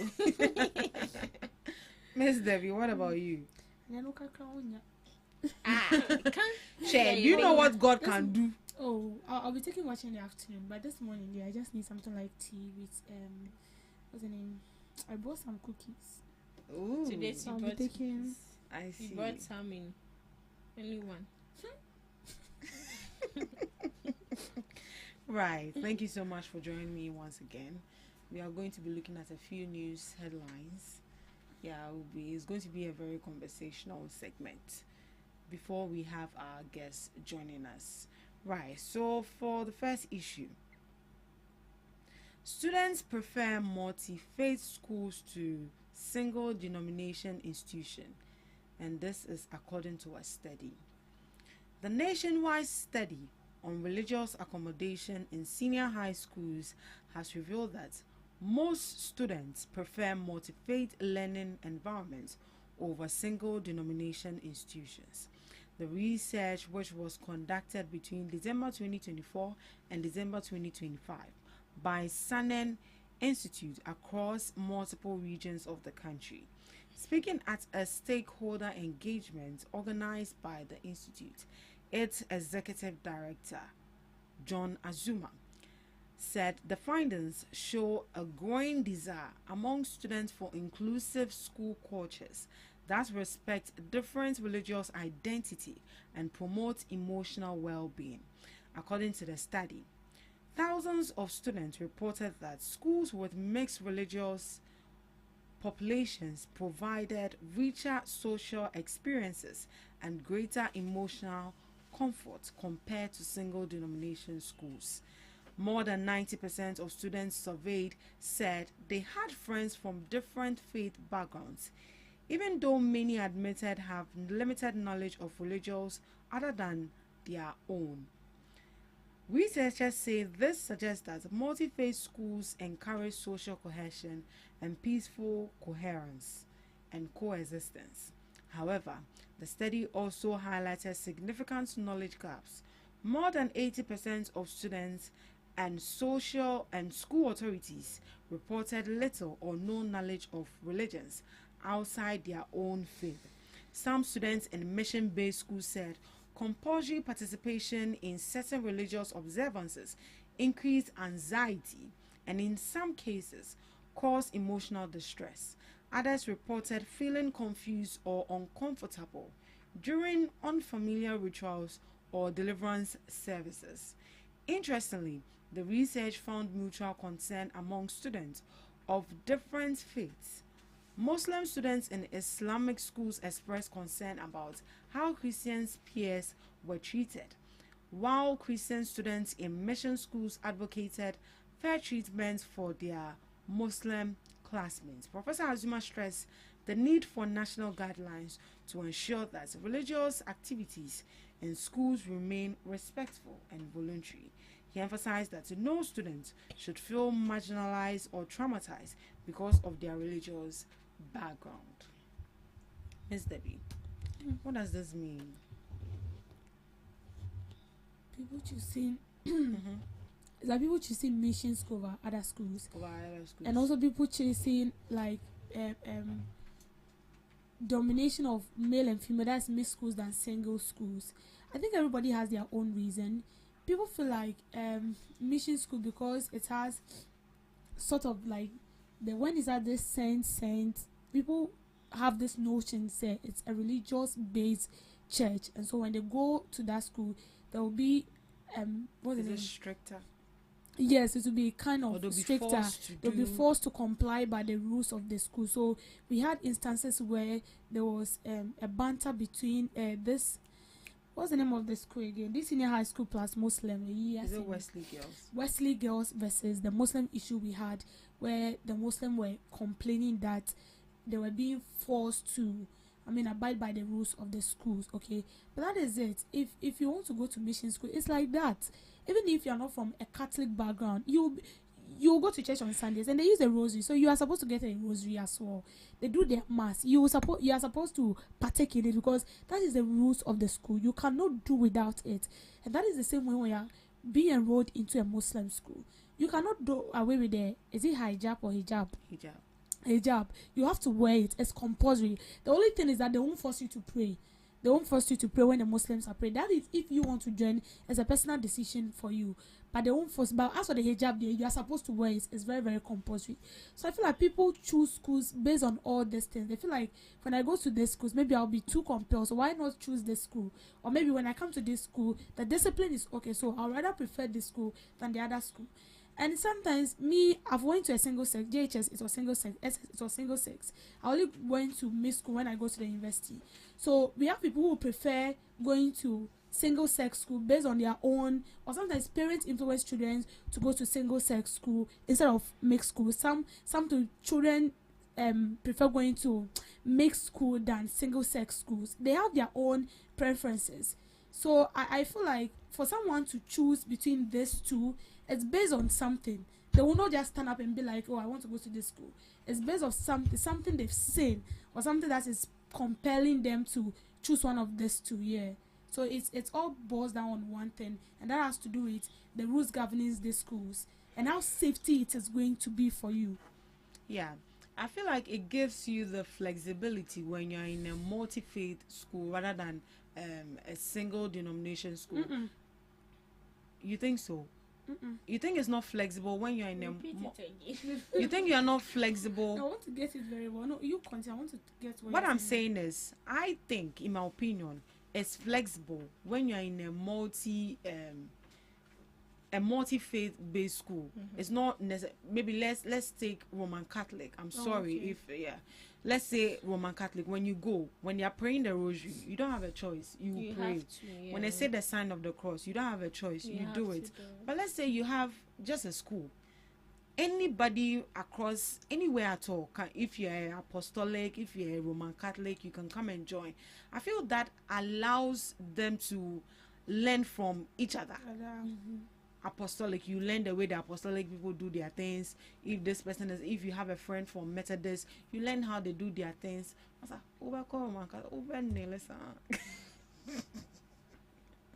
people also choose Roman Catholic schools. Forgive me. The saints. I went to from basic 6 to GHS 3. I went to Roman Catholic school. You don't like it, but do you have a choice? You're in the school, so you do it. When you go to Rome, you do what the Romans do. That is the rules of the school, so you need to abide by it. Right. So that is what research is saying, that is what people do not like. They want the multi-base faith school rather than the single ones.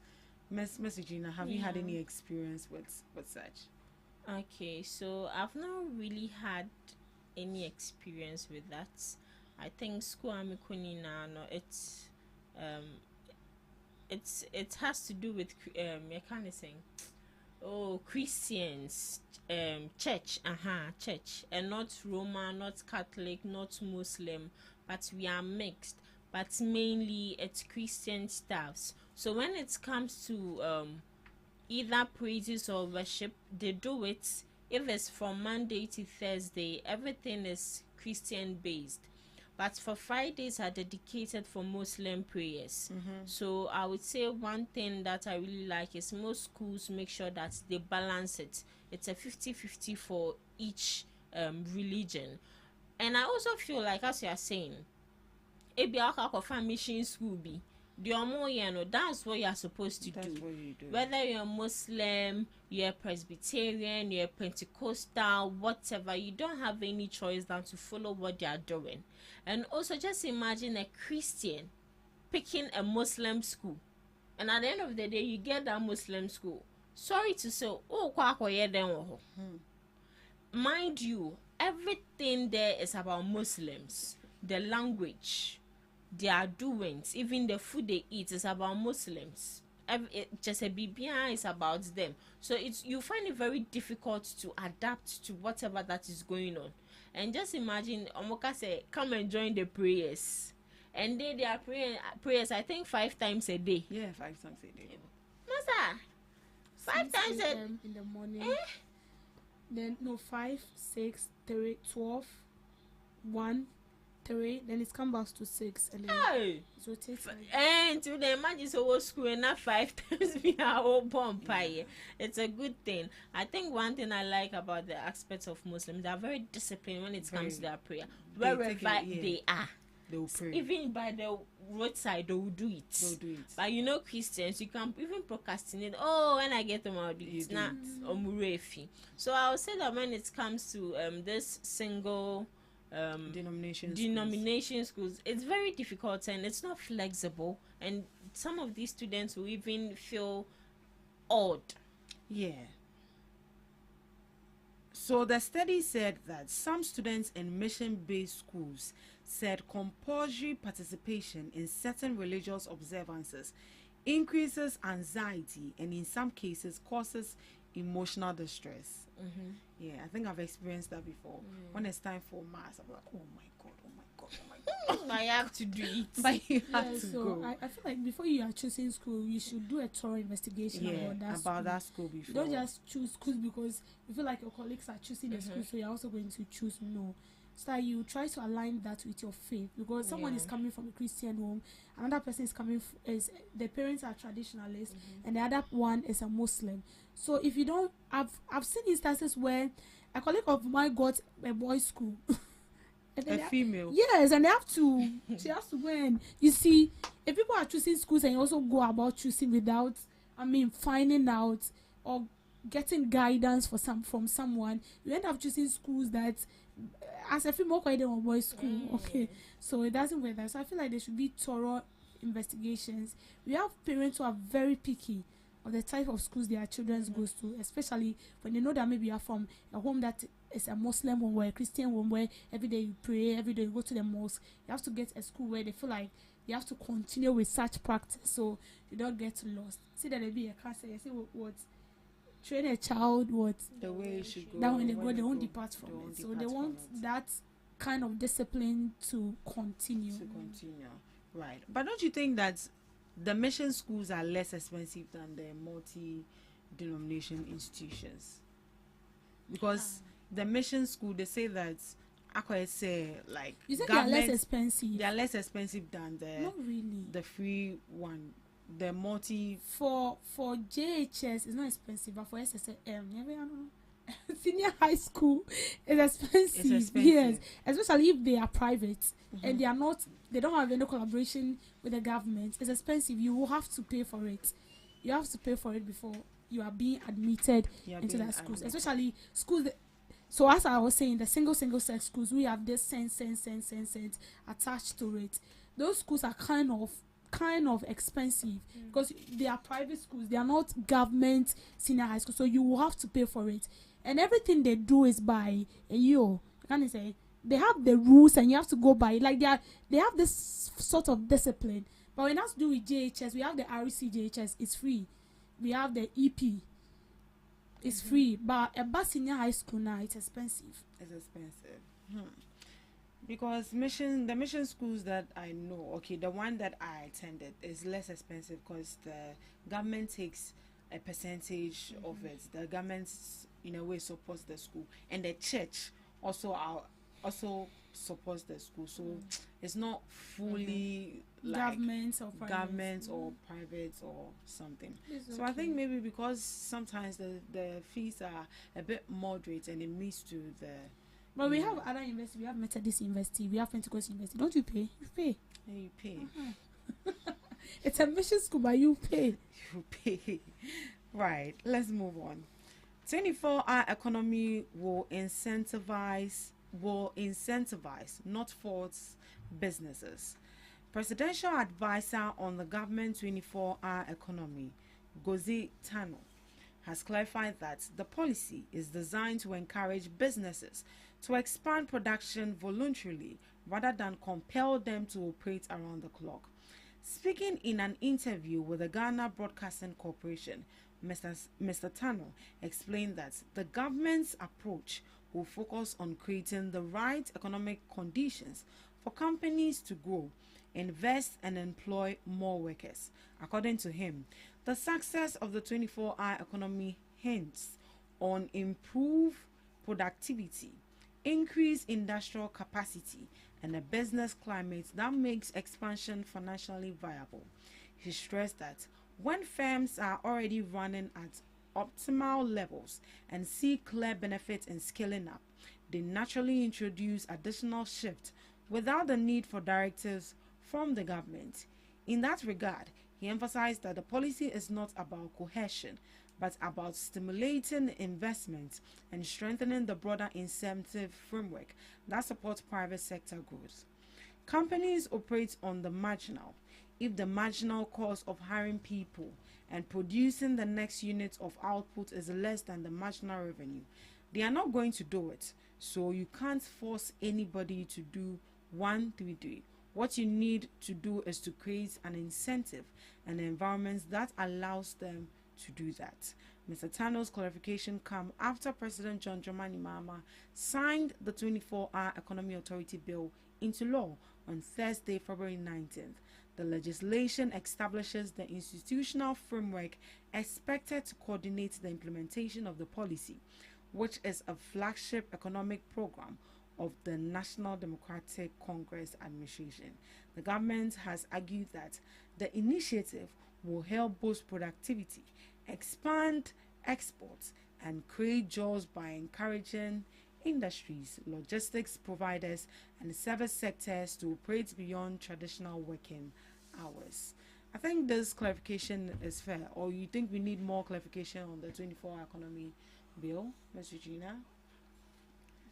Okay, so I would say from the onset of this policy, when they started talking about it, I knew that it's not a compulsory initiative. It's supposed to be done voluntarily. I have a company which deals with what can I use? Let's say I have a company which deals with cold store. I sell meat, I sell fish, I sell whatever. Normally, I close at 6 p.m., 7 p.m., 8 p.m. And now they've introduced the 24-hour economy. The government can't come from their office and come and compel me that by force, I should indulge in the 24-hour economy. But when I look at my surroundings, people still operate at 12 o'clock, 1 o'clock, 3 o'clock. They still operate there, especially food vendors. They cook. They do whatever they are supposed to do. So I would have to sit down and think, say, since why not? They might need sausage, they might need egg, they might need chicken, they might need this. So I would also operate. And they also made mention that they would create right economic conditions for companies to grow, invest, and employ more workers. Now, when we talk about these economic conditions, it has to do with our taxes, the taxes we pay. Right. So if the taxes are convenient to me, why not? I would operate 24-hour economy and I would invest more in it and expand my territory to employ more people. Simple as ABC. So with that, you can do the 133 shift. You bab. Right. So it's not by force. It's not by force. So you look at your surrounding. If indeed your services will be needed at that point, why not just buy into it and then indulge yourself in a 24-hour economy. Just Simple. imagine, as you said, you are a coastal vendor. Your shop is open and your surroundings, nobody will buy. Why would you have to waste electricity you and your don't time have to. and workers to pay them when nobody is going to patronize that business at that point? So it's not by force. So you have to look at you have to do a market research. You look at your yes, they mentioned this, they will not compel you. So you do a market research, you look at your surrounding. If your services will be patronized at that why not? You can take the decision to expand it. It's just like this area. Then you come and open a boutique here. Then you want to operate 24-hour economy. Goes to buy. Goes to buy. All right, let me hear from you, Miss. So let's take La Paz for instance. They operate like La Paz 9, 10. It's like they've now started business, and then you see people buying, purchasing that thing. So imagine you are a trader in La Paz and then you feel like at 6 you want to close or at 4 p.m. you want to close. You are doing yourself, because they will have people who are selling the same thing as you are, but they are operating 24/7. And most of these traders has sales girls and sales boys that they need to pay and they are working with. And sometimes they will tell you that, I will have to go. Maybe I have a colleague who goes at 6 to 4 p.m. Another person will come and take over from 4 p.m. to 10 p.m. That will happen because business and online you get customers. Because when you go to La Paz, even in the afternoon, it's not that busy. Yeah, it's like not in the busy. evening. It's busy in the evening. In the evening, because when you go for reporting 4-3, it looks so down. Then when it's 9, especially 8, 9, 10, God. As a and people are like business are going on. People are buying because they feel like night markets, prices of goods are less expensive, so you have people trooping in, and that is why La Paz is always busy at night, because business is ongoing. So imagine you look at all this and then you feel like you want to expand business, because that is a way of making money as well, and also employing people. Now he stated that there will be more of export than import. So if there will be more of export than import, then it means we are going to have more industries which will be created by the government. And these industries are going to employ people. Factories, for instance, where maybe raw materials will be processed, because I think that is one of the priority of the government. And they started with gold. You saw instance where from last month till now, we are now processing our raw gold into finished gold. This is going to employ people. It's going to employ people who are into engineer for it's going to employ engineers and people who are into this metal and golds and all that. And it wouldn't have to be that every day we produce graduates and people are engineers, but after that they leave the country and they have now become useful to other countries. Whilst we need the labor here, we need a human labor, but we don't get it here because we produce the first class laborers and then they are out there working for other countries whilst we are lacking here. So it means that the government is going to bring on more industries, and these industries are going to employ people. Right. And the one that's the ones they are not going to build, and which has already been built, they will ensure that it runs 24/7, and they'll get more people on board with more security personnel who are going to ensure that our security issues are well balanced. Right. Looking at this initiative that has been brought up by the NDC, it's a good one. But if we just do it biala, we are not going to yield any results. Looking at the business, we have a lot of businesses right here in Ghana. We have a lot of industries, a lot of factories operating. Which ones should the government look at? Or which businesses do you think that for them it should be mandatory for them to operate 24-hour economy, in as much as the government is saying that they are not going to compel you? But looking at the government institutions, or maybe the industries or factories, which ones would you suggest that the government should prioritize operating 24 hours? The bank. The bank? Then the NIA office. Which is National the Identification Authority, where you go for your this thing. Then I think NHIS office too. NHIS. Why NHIS? Is it because of the crowd we see? Have you been to an NHIS office before? It's been a while.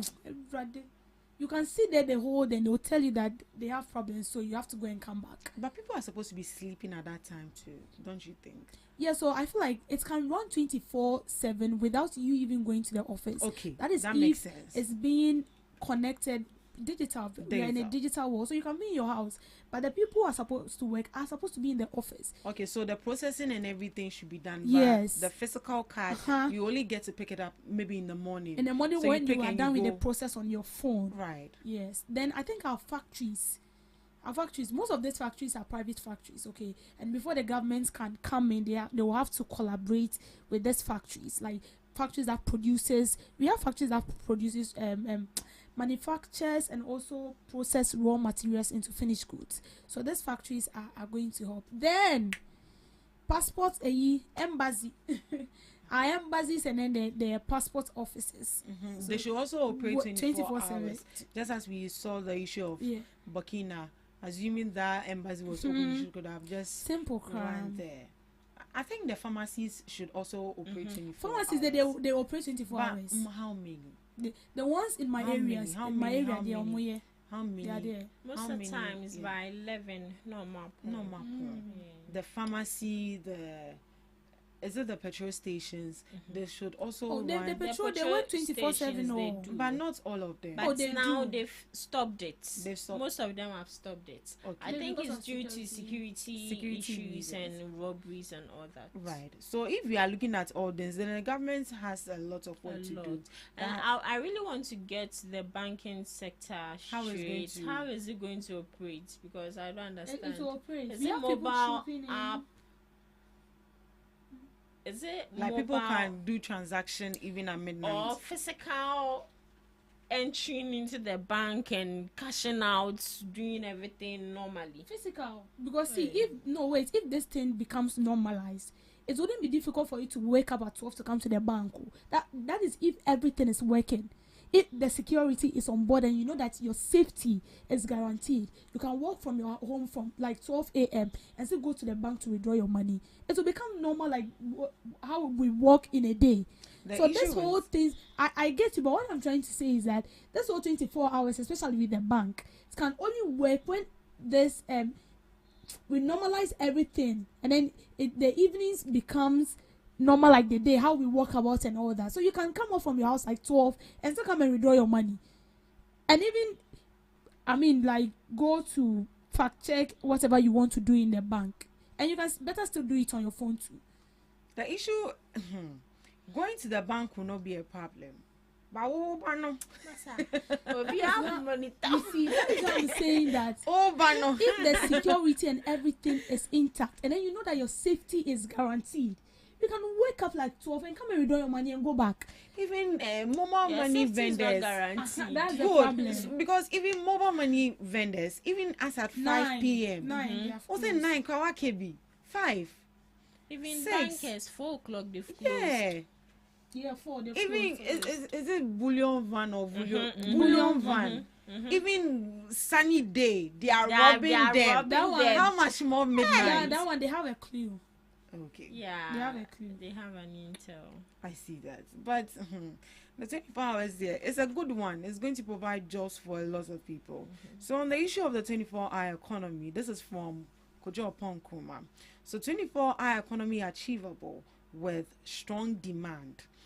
The Member of Parliament, Kojo Oponkrumah, has stated that the proposed 24-hour economy is achievable, but must be driven by effective demand to succeed. The 24-hour economy is one of the flagship policies of President John Dramani Mahama's administration. The policy seeks to enable businesses to operate around the clock. After several debates in Parliament, the bill was passed, and an authority was established to oversee its implementation. However, speaking in an interview, the former Information Minister questioned the economic basis for enforcing round-the-clock operations without sufficient consumer demand. So, GhanaTalks announced that they were doing a 24 hours. A few moments later, the MD came back to say they are going to cut back on the 24-hour shift because it did not make economic sense to run 24 hours. Let's go there to see whether indeed there will be customers showing up off the 8-hour shift to do all these transactions they talk about.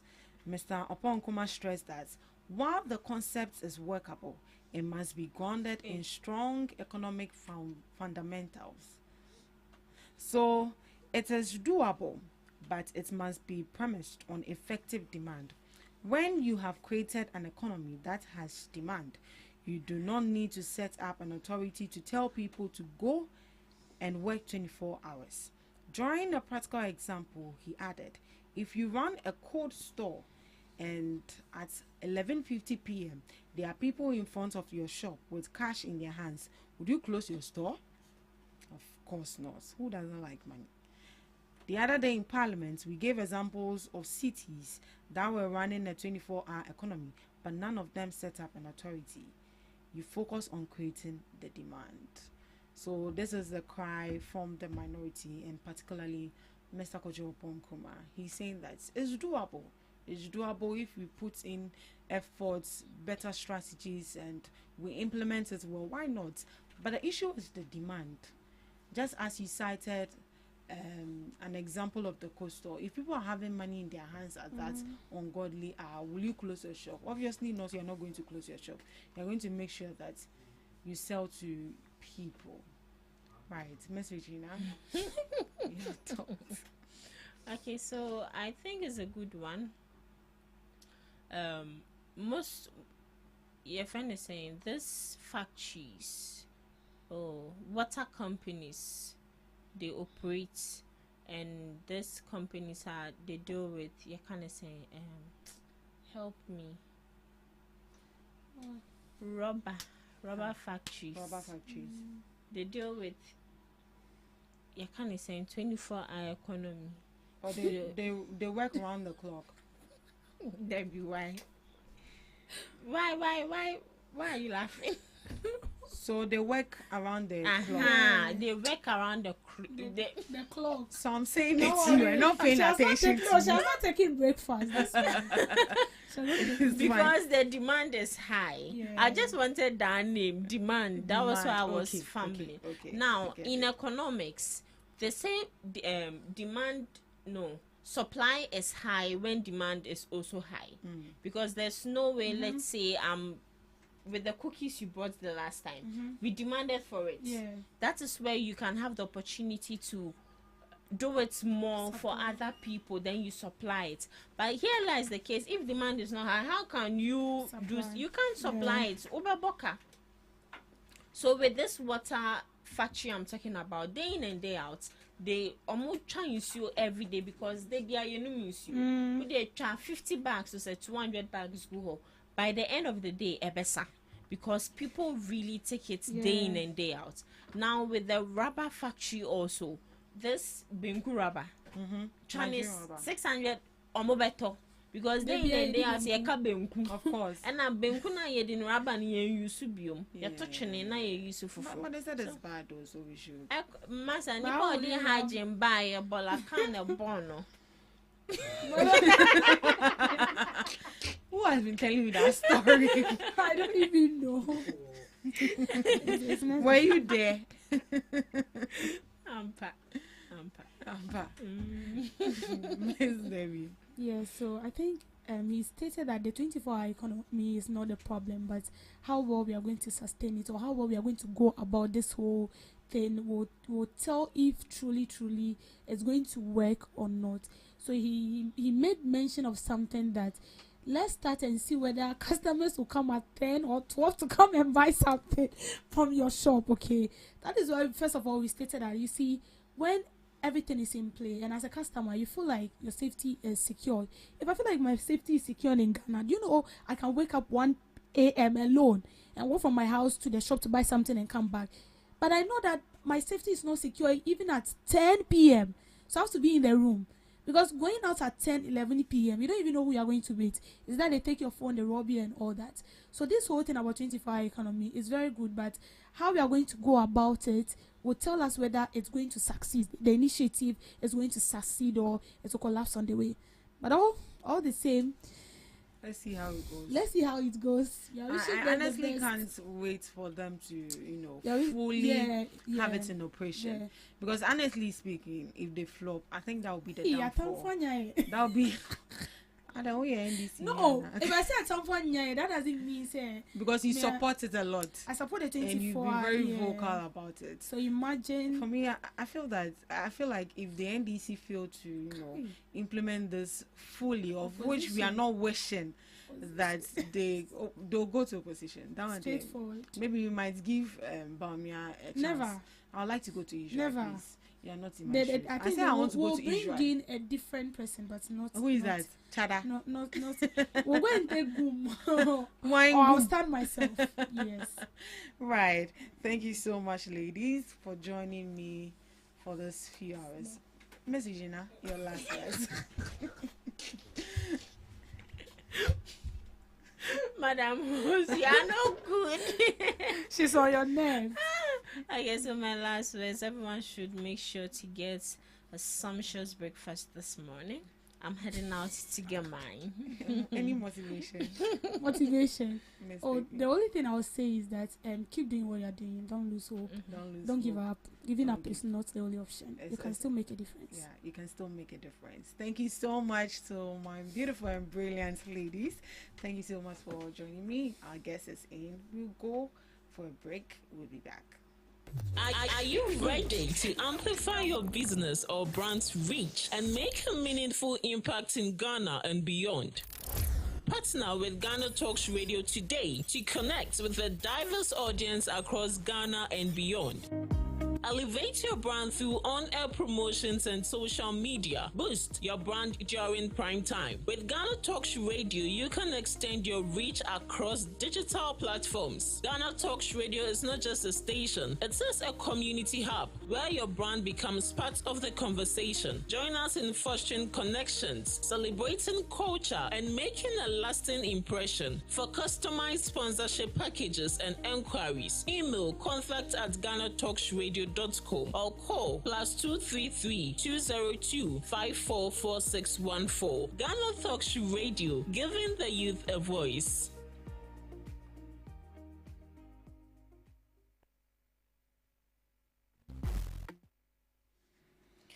You are tuned into your favorite online radio station. Good morning to you once again.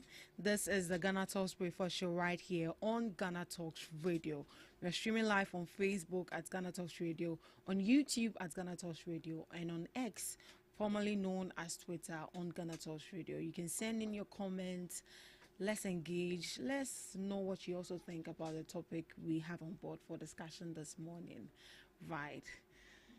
This morning, I have a nice-looking gentleman in the studios with me from the NDC's camp. He's the NDC Communications team member in the person of Mr. Gauso Zamani and Mr. Enoch Ake, the NPP Communications team member, will also be joining us shortly. But let's keep the ball rolling with Mr. Zamani. Good morning to you, Mr. Zamani. Good morning. How are you doing? Grace has been sufficient. We are managing. Yes. We thank God. Yes. You started Ramadan already. You know, we started Ramadan. Some of us are on our 5th day. Some too are on the 6th day. Oh, really? Yes. But how come some people on their 5th? Some started on Wednesday. On Wednesday. And then some of us also started with our chief imam on Thursday. Oh, okay. But it is all in the same context. Yeah. It is all in the same context. Right. So does that mean that you have to add a plus one day? No. It doesn't. Yeah. Happen like that. I've read some funny comments about the Ramadan. They said, if you have a Muslim friend, this is actually the time you should ask them for things. Because there's no way they can tell you no, because they are fasting. So please. As for that is beautiful. But if you ask them, true? But is that true? Oh, Ramadan is actually a holy month that we tend to give out more. So meaning you can't lie. Even if you have it, you still have to give it out. Oh yes, but if you don't have, if you don't have, you can't lie. You can't lie until you have to. So it's vice versa. Oh, then I'll wait. I think I'll have to go to either the bank or the Momo vendors. Maybe I see a Muslim man Bossu, anything for the girls. You look at my face and you tell me no. When I see you having money. After giving to you, you guys suffer that. So please, our Muslim friends, please, this is the time you have to make good use of them. They are objective. You ask them for something. So please, if you're hungry, go to a Muslim friend right now. He will sort you out. Just go and ask him. Just as I'm about to ask Mr. Zamani for breakfast. So please, that's it. Make good use of them. They are in Ramadan, so they are fasting. They'll be kind. In this phase, they are very kind, they are very peaceful, enjoyable, lovable. So please take advantage of these days. But anyway, happy Ramadan to you. Thank you so much. Right. But before we dive into our stories, why is it taking the NDC so much time to appoint a defense minister? What is the problem? Is it that you don't have anybody capable of filling up that role? The president then appoints the finance minister to be acting as the defense minister. Whereas we also have the deputy defense minister, which is Honorable Brucha Jemfi, also acting in same direction. So I think it lies within the wisdom of the president, and then to see as and when he would want to appoint. There some time ago we had over 120 something ministers of state and all that. So if the president has decided to cut it down, and then the appointment of the defense minister is delaying a bit, I don't think that should be a problem. But are we in danger since we don't have a defense minister? No, we are never in danger. Would you say we are never in danger. Our security system, we have the Ministry of Interior, we have the deputy defense minister who is directly reporting to the acting defense minister. We have our security agencies, the NIB, the BNI, the IOCO and all those. They are all actively working. So if it's about danger, I think Ghana we've not faced any threat within our borders. Oh, but we've seen the terrorist attack on some tomato traders, and we've heard comments from the minority saying that assuming we're having a substantive defense minister, we wouldn't have experienced that. But do you think that would have made any difference at all? Yes, you see, when you follow the story very well, you could clearly see that the incidents actually didn't happen on the land in Ghana. Mm-hmm. There are two borders. Mm-hmm. You cross to Burkina Faso, you cross to Ghana. So the incident actually happened in Burkina Faso. So if it has happened in Ghana, then we can hold ourselves too much responsible. Mm-hmm. But when it happens at the other side, we can only judge with the other end and then know the threats on the border, and then accordingly see how best we can collaborate and then keep our borders strong. So as for this, the act was actually an unfortunate one. Mm-hmm. It was an unfortunate one. It wasn't something that we all are going to do this thing happy about. But the fact that it has happened doesn't mean the government need to turn a blind eye to it, or we should start to blame, or to start to tend to call some names and all that. No, that is not the best. But what we are looking at now, internally, security is very firm within. Mm-hmm. Externally too, our borders are very strong. Within our shores, everything is strong. So I don't think it's that our security is at a high threat, and for that matter, the government should appoint. We all will be happy if we hear a name today or tomorrow about who become the Minister of Defense. But with that being said, or that hasn't been mentioned at the moment, I think our defense is in good shape. Our defense is in good shape, right?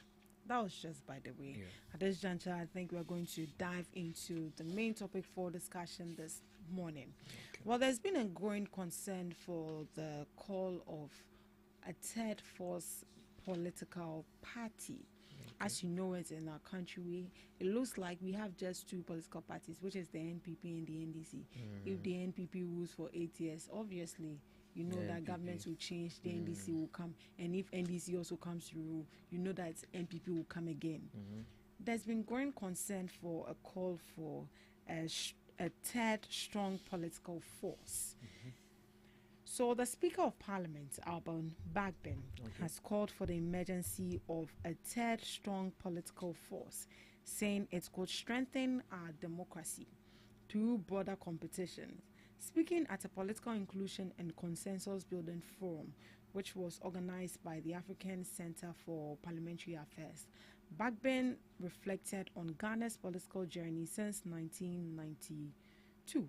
He praised the spirit of unity and inclusiveness he witnessed in past congresses of both the NDC and the NPP, but expressed concern that our political space has narrowed to just two dominant parties. His message is clear. Ghana needs a vibrant third force in politics. What are your thoughts? Do you think it's high time we have a strong third force? Objectively. Let's take you being a member of the NDC out of it. You know, as a political animal as I am, I can try to be away from my political party a bit, but you know, when I speak, you will definitely see me aligned. Right.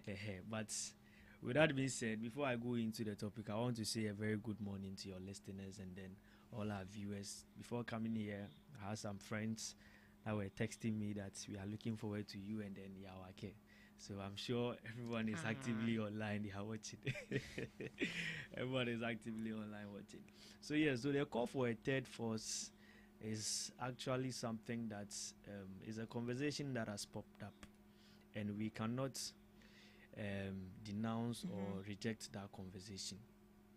Looking at the fact that there has been two political parties that has been very dominant within our political space. Right.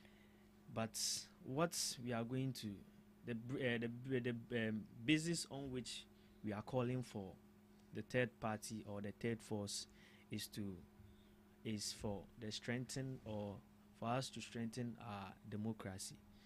Democracy, I know right now, is not at stake. None of these two political parties have done anything in order to jeopardize the freedom. Oh yes. As for I can't. You are saying I should speak objectively, so I'm trying to be objective. Right. But if it's about, are you sure? I know for NDC, holding up high human rights and then ruling within the confines of the constitution and all that. But you see, the only reason why someone may decide to call for a third force is basically centered within three things. One, we'll talk about jobs. Two, we'll talk about accountability. Three, we'll talk about fairness within our political space or within our governance system. Because at the end of the day, if the people vote for you, they are expecting you to bring some ease in their life. And bringing this ease in their life is directly giving them jobs to do. That is the first basis for every government. And accountability, holding leaders that hold positions accountable.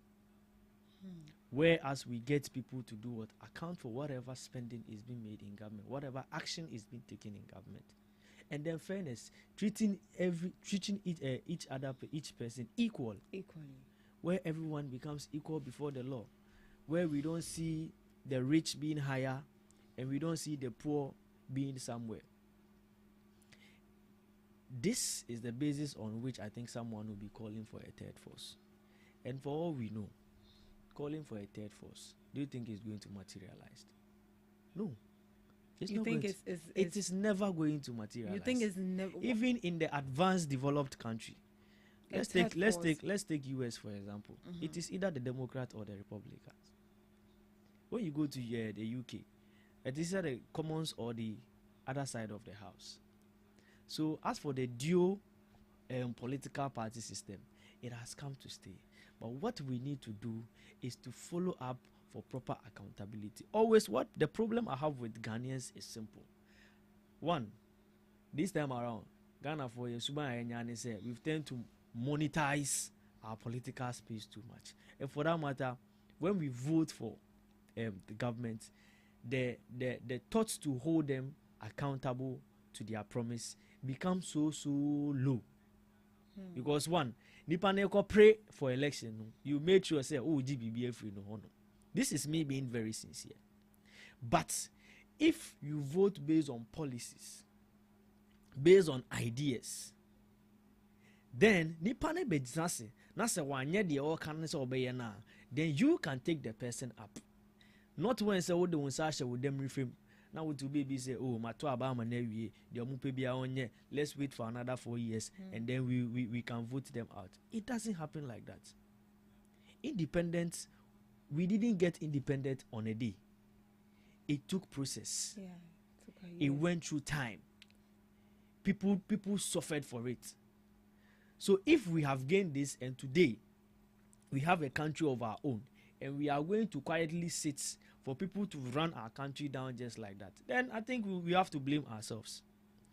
Today, see, people have been in power, take decisions, make spendings. We are looking for them to make accounts to all this. They've run away. We can't find them. Oforiatta is nowhere to be found. Why won't people call for a third force? Why won't people call for a third force? But why do you think people are calling for a third force? These are some of the reasons.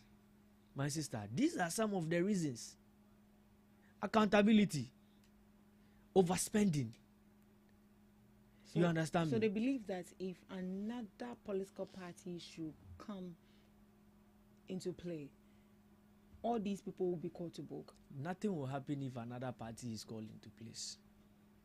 What is different from the another party from this particular party? It is not the same human beings that are going to lead. Yeah. Is it not the same accountability process that we are going to take them through? Is it not the same constitution that they are going to use to rule? So what difference will it going to make? No difference will it go. It's going to make no difference. It's not going to make It's not going to make no difference if we the people do not hold them accountable. But don't you think these people also would like to stay in power for a long time? So they want to raise the bar from what the current from what we are seeing from the two political parties, which is the NPP and the NDC. If the third force come to play, we want to do things differently from how these two political parties do their thing, where they even investigate into the issues and we see no action. So why don't we create a difference? Don't you think that would be the case if there's a third force to come? See, 2020, we had GUM coming in the system. To 2016, we had CPP led by Pakwasi Ndu. We had PPP led by Pakwasi Ndu. Recently, 2024 election, the party that came third was that of the Cheddar. See, we also have the United Party, Alan Chairman's party.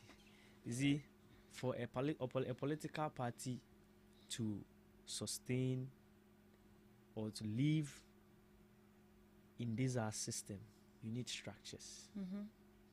You need the numbers. One, our governance system is not only run by the executives. You need the legislature. Do they have the numbers representing, or do they have the numbers contesting for the MP? Right. And you see, laws are made in parliament. So you can come and then we'll vote for you as the president and you don't have the numbers in parliament. What difference does it make? We saw what happened in Akufo-Addo's time. When the people, the majority then, decided to pass the e-levy bill, you saw how the minority stood against it. Vehemently. They started with 2%, came to 1.5%, ended up 1%. Squeezed the minority hand then to pass the bill, regardless of their numbers being low. After they went to organize a party, cut a cake on that. When all these things are happening, it tends to send a message to the people. What is happening? Are these people taking us for granted? That is why NDC today is coming with the necessary reforms. The conversation may be up, but the interventions that the government is going to take on some of these issues is going to determine how far the conversation would go. You understand me? Yes, please. So one, there is oral on board. Operation Recover All Loot. We can count 1,000 number of scandals that happened during the previous government. And Operation Recover All Loot is coming to do what? Prosecute these people and then recover all this. If it is for you to serve a sentence, you serve a sentence. Someone may ask, why hasn't Operation Recover All Loot materialized now? And this is where sometimes, personally, I start to get problem with my own party. You see, sometimes the diplomacy is not. You see, the way the MPP behave, if you are so diplomat with them, I say they will take you for granted. Today, look at cocoa sector. They've ransacked cocoa sector and they are all over running their mouth, passing people from wherever to wherever to come and then demonstrate. Do you think they passed them? Oh, my sister. My sister. You go to social media. There was one woman saying, "My boy fire free, and I'm Muslim by 2 million. I feel yaba de yendidi, edianikra yendibi." One man have to tell them that you go and sit in the car, count the number of people in the car, and we are coming to bring you food. That is what miracle Abuaji and his people did. But rather than passing them, shouldn't they have donated foodstuffs to them? Rather? You see, that is the diabolic nature of MPP.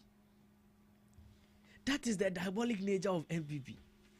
Whatever they would do to dent this government, they are going to do it. Meanwhile, whatever problem is happening within our cocoa sector didn't just happen in NDC time. It is an accumulated mismanagement, accumulated overspending that has taken us where we are today. Today, you go and line up your party officials in a cocoa farm and give them microphone, tell them what to say, and record them and come and put it outside. After stipends that you promised to give them, you don't give it to them. Then they come out to tell, Masa, it doesn't work like that. Today, even some of the cocoa farmers understand what is happening within the cocoa sector more than we, the communicators. Yesterday, I chanced on one video from one of the cocoa growing areas, which was posted by Amaro Shako. Trust me, the way the man gave the analysis, you could clearly see that they understand the sector more than we. They know how much the dollar rate is. They know how much the cocoa is selling at the international market, and they know how much is supposed to be given to them here. There was a time where the government, the MPP government, was giving cocoa farmers as low as 24%. 24% of what the world market price is. When dollar was 16 cedis, 17 cedis. The minority then told them that the farmer deserves over 6,000 Ghana cedis. They turned a blind ear to it. They didn't mind them.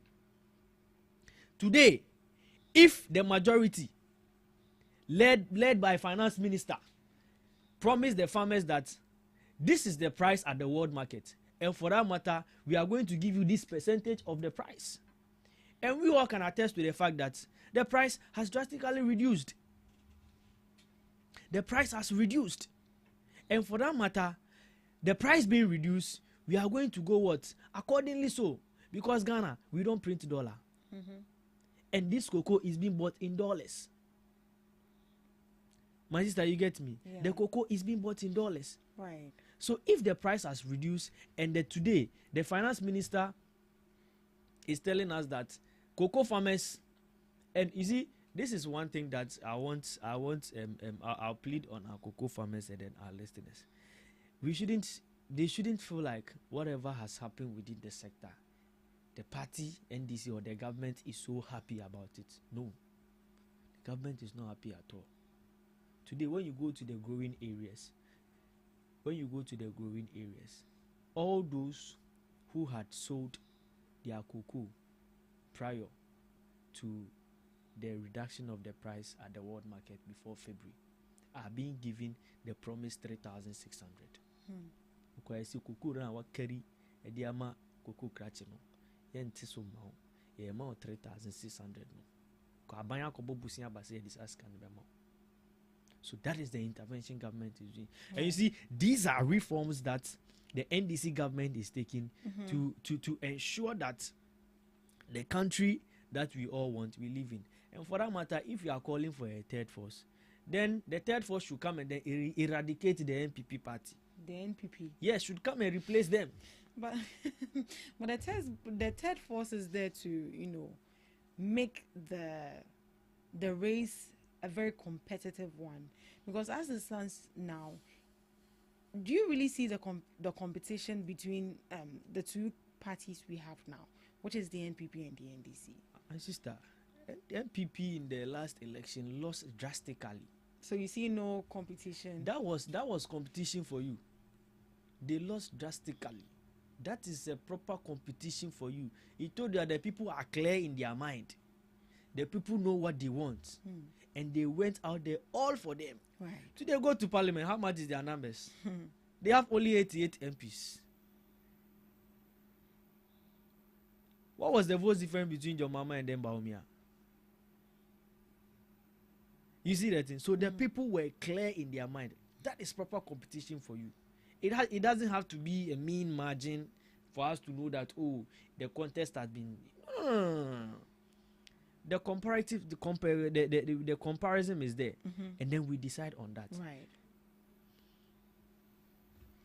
So do you think that bringing a third force is going to, promote democracy? Just as Speaker Backbend mentioned. You see, today we live in a multi-party system.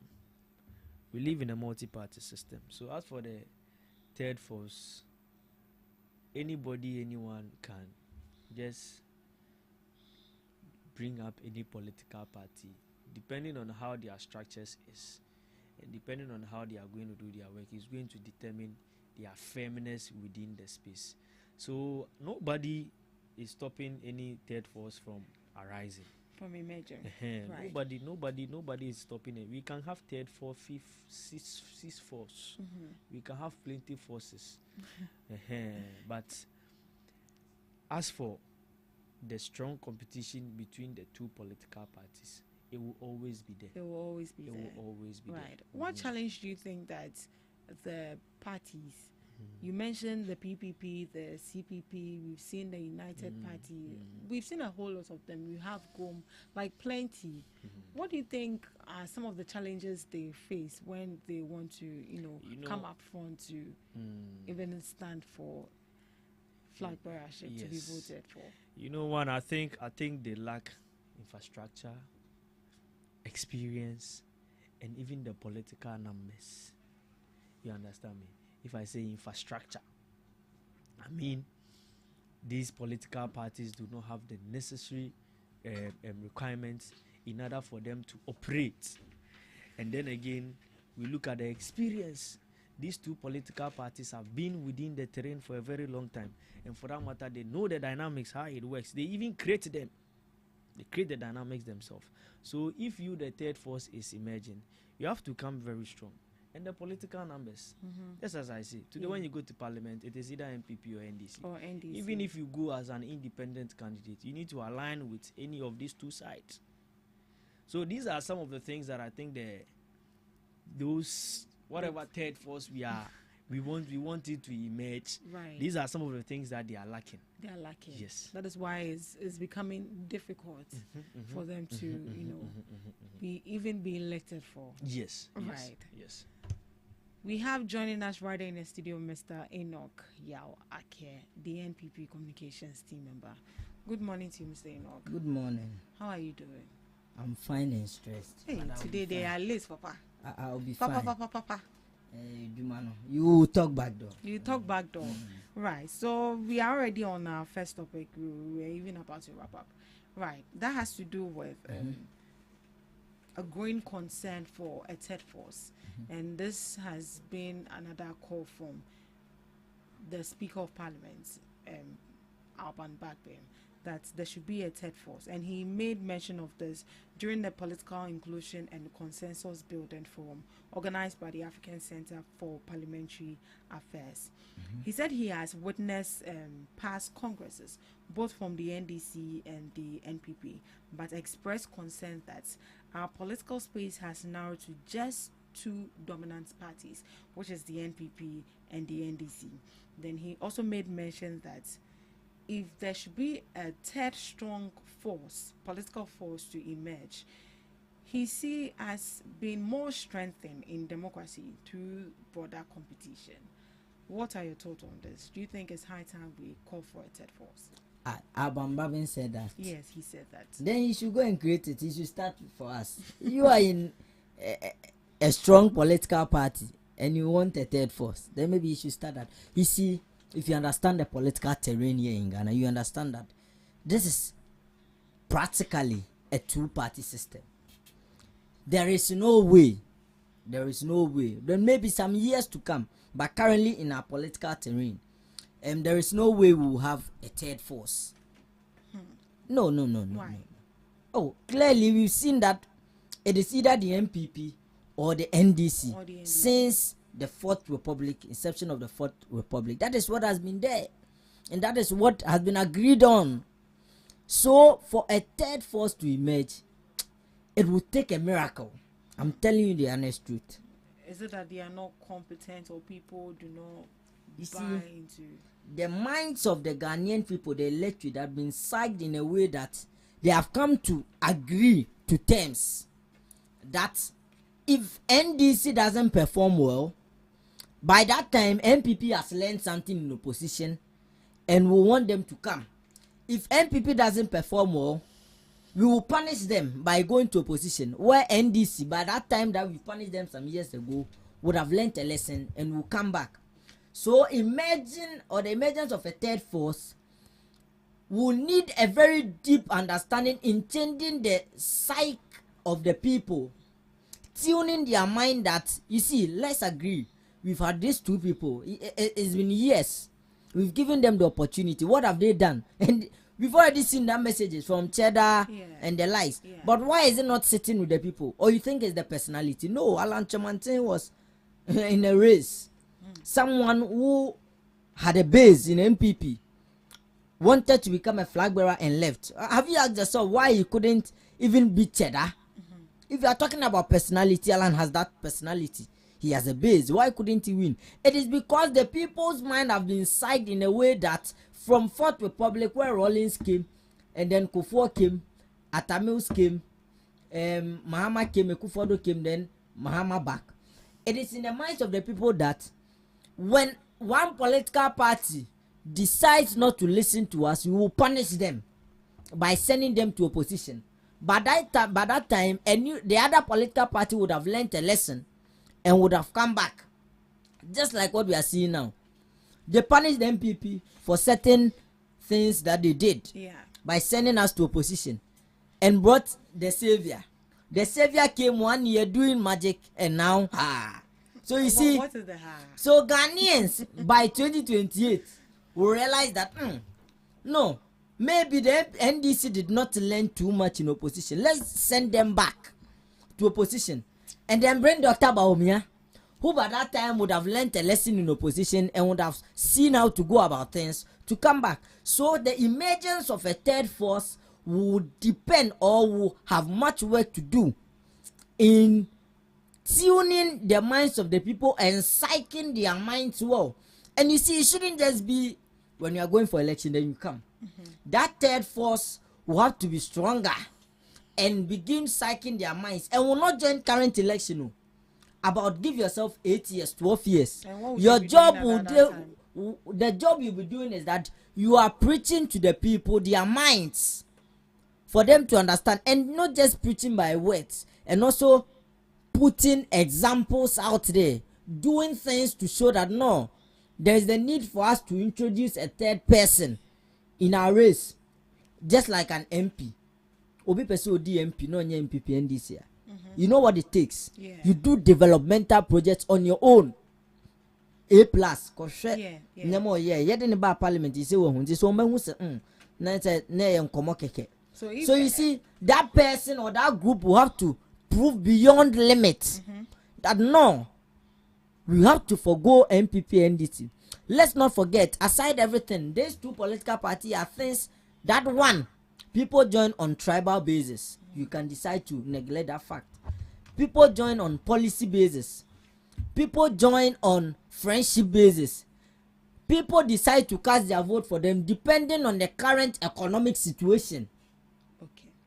So you want to neglect all this fact and come as a third force to show your strength. It means that we have to consider tribal lines. You have to consider economic challenges as at that time you want to come. You want to consider people joining the party because of some goodies their friends have. Maybe today a friend of mine want to join MPP because he has seen Enokake communicating. How do you intend to let that person know that no, you do not have to join that party. You have to come and join the third force. And you see the word third force. It is not a third political party. A third force means that you are coming with a force that will show that the two political parties are not competent enough and that we should give you that power. So as I'm saying, it will be very difficult and it will take time. Practically, Ghana, we are practicing a two-party state system, whether you like it or not. It is a multi-party state, but we are practicing two-party system. So for a third force to come, that's what I'm saying. If Alan, Cheddar, and maybe the likes decide to join force and come together, you have to. Right. He also made mention that if we should allow for a third force to come, it is going to strengthen our democracy. What does that message mean to us? Does that mean that our democracy, the state of our democracy right in this country is not strengthened? Democracy in our country. Oh, Ghana has one of the best democracies. Even though, yes, democracy has its own challenges and what have you, but I think practically Ghana has one of the best.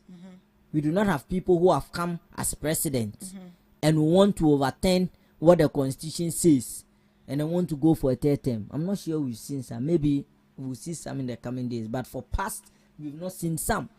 So for Ghana, we have a very peaceful democratic state where I think citizens are law abiding. We've not seen, you see, other people are practicing democracy, but indirectly they are autocratic states.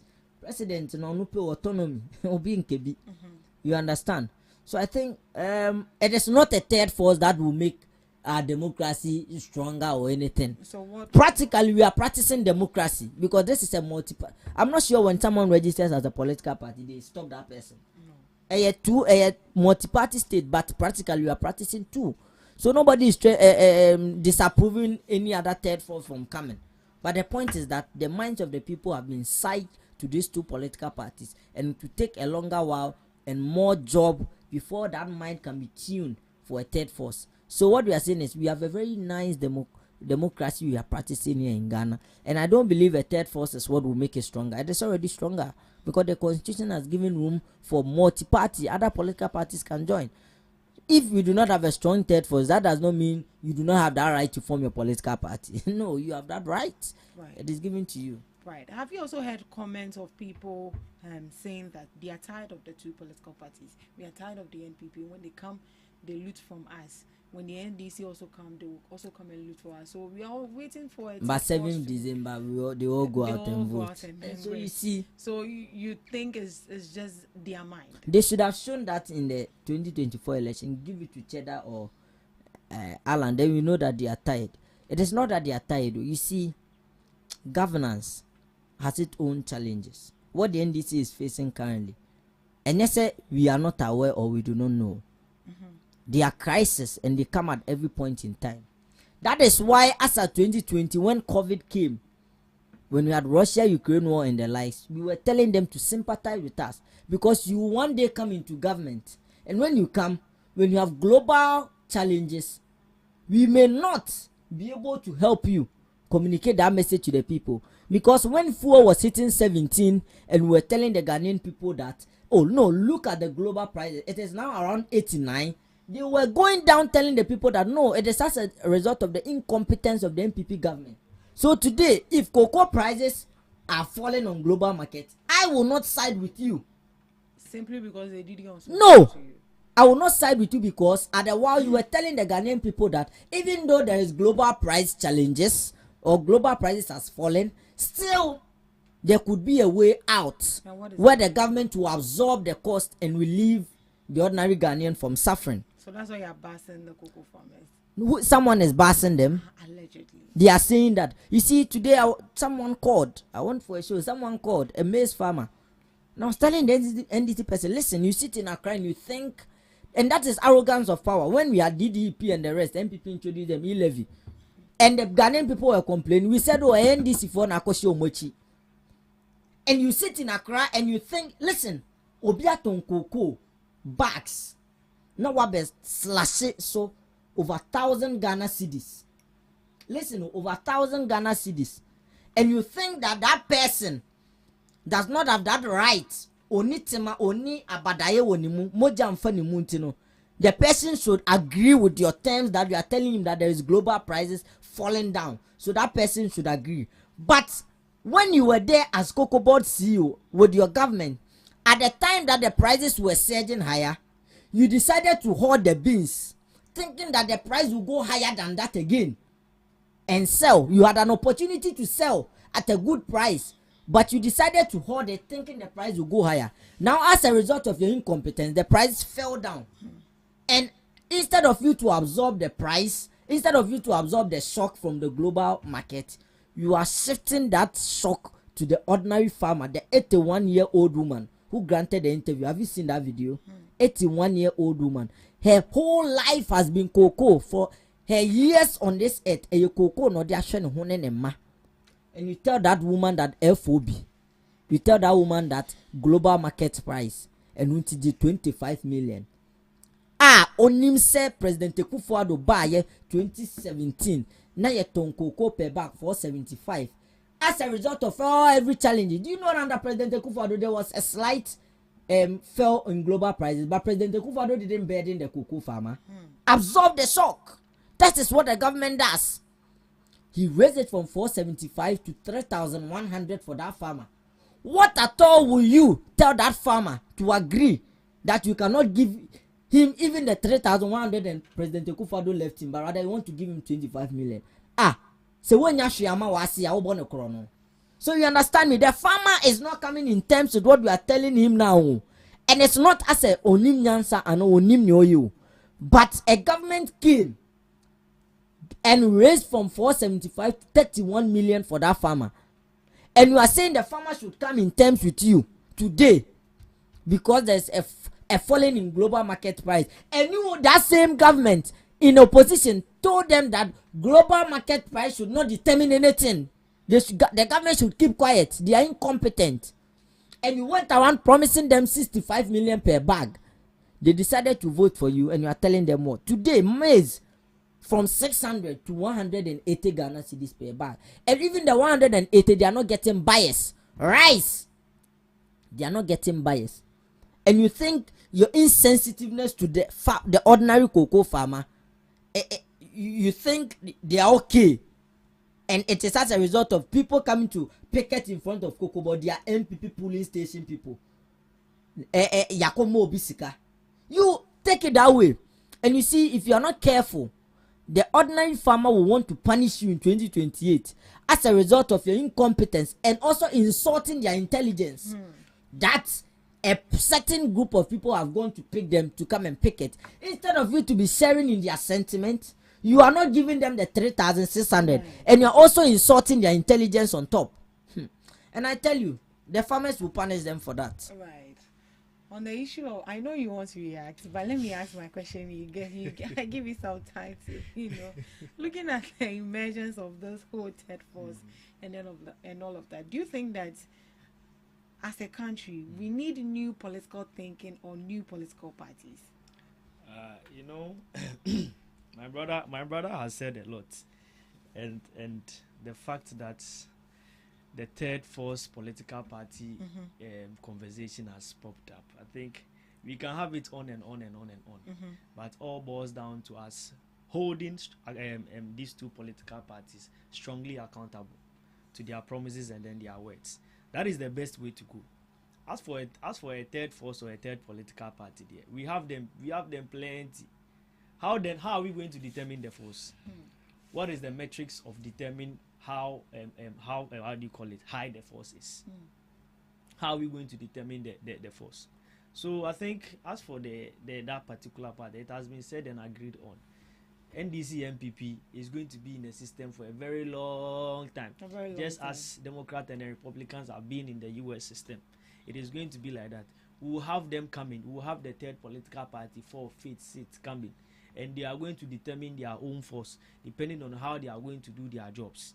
You understand me? And then again, let me quickly respond to what my brother is saying. You see, when we get the opportunity like this, we shouldn't lie through our teeth. We shouldn't lie through our teeth. You see, if you sit here and tell us that the NDC says the cocoa price is not determined by the world marketer, what are you trying to tell me? Oh, did I say that? That is what you said. Clearly telling me that when you were talking, you were not listening to yourself. No, that is what you said. Until if you say the price is not determined by, if you say NDC said the price is not determined by the world, I never Ghana said cocoa. I never said no, cocoa. Ghana ye $1. Ye $1 wa Ghana. How do we sell our cocoa?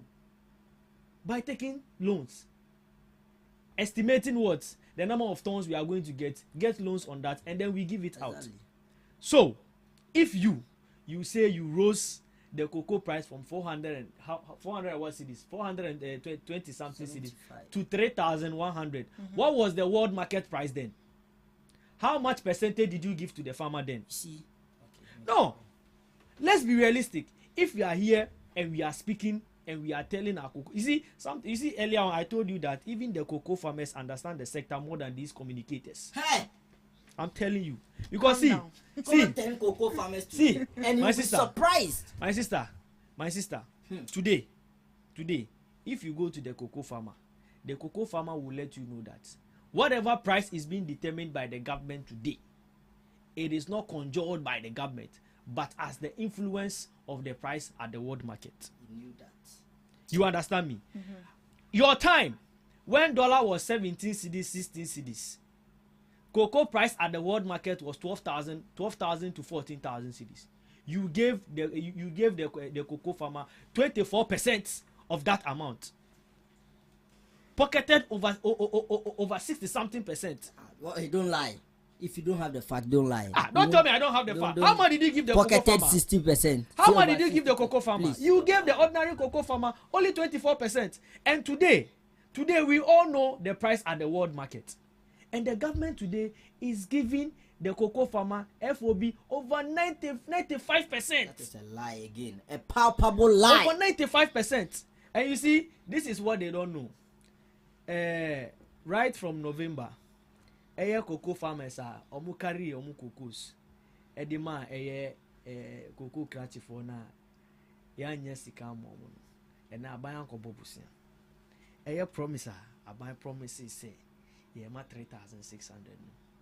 Those cocoa farmers are getting that money. They are getting the 3,600. They should say that too.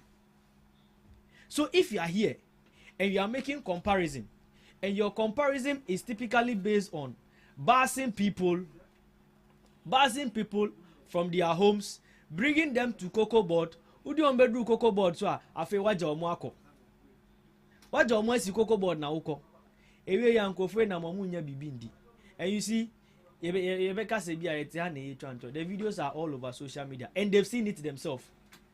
And the saddest thing on this whole issue is that they are trying to paint a picture that the government is happy about whatever is happening in the sector now. No.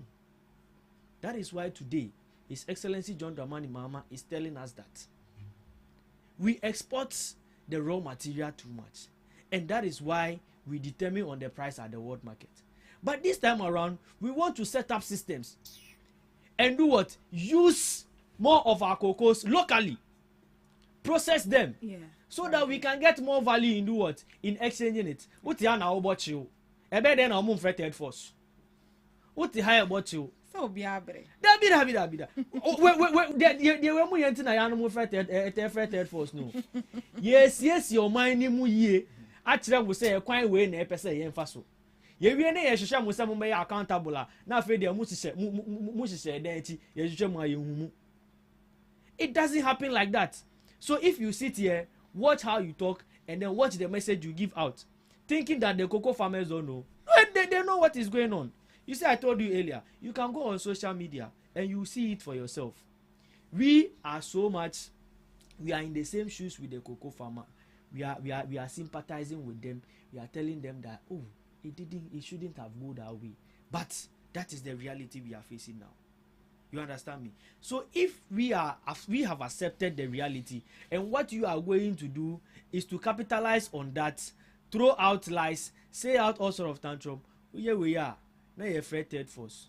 The third force will come and eliminate you. And then you become the you see, when he started, I thought he was coming to sympathize with the cocoa farmers. You don't sit. What shows are having sympathize? You don't sit on a platform. What shows are having sympathize? I give palpable lies. I just told you the stand of the NDC. I wish whatever he was saying now would have been in a cocoa growing area, and I've said that. Oh. And would have seen if would have returned to Accra with his head. I am telling you, you see, the NDC is insulting the intelligence of the cocoa farmer, and it is very serious. People come out to picket showing that they are dissatisfied with your outcome, and then you sit here as an NDC communicator to tell the cocoa farmers, "Men na odoye cocoa phone say demonstration no more ye no, MPP for and ya basi omo ne de omo ye." Let them continue with the arrogance of power. As I'm telling you, whatever that is happening today is as a result of the incompetence of the CEO of Cocoa Board, Dr. Randiabi. He sat there. You claim that we've left you debt at Cocoa Board, and that whatever is happening today, we should blame the MPP. Who should we blame? We should blame the MPP for the debt over there. But MPP left you as at 7 January 2025 $5 million lying in the Cocoa Board International Market account. $5 million. I am telling you today. So if you are mentioning, I'm coming. Then you mention. Let me make my point. Mention the debt you left. Let me mention the debt you left. Every government inherits assets and liabilities, and as a government, when you come, you are supposed to understand whatever that goes on in the sector. First of all, I have a problem with the appointment of Dr. Randiabi as the CEO of Cocoa Board. Someone who can determine the difference between cocoa and guava. How can such a person understand whatever that happens in that sector? You send him there. And then you are talking about running a forensic audit at Cocoa Board because MPP mismanaged that sector.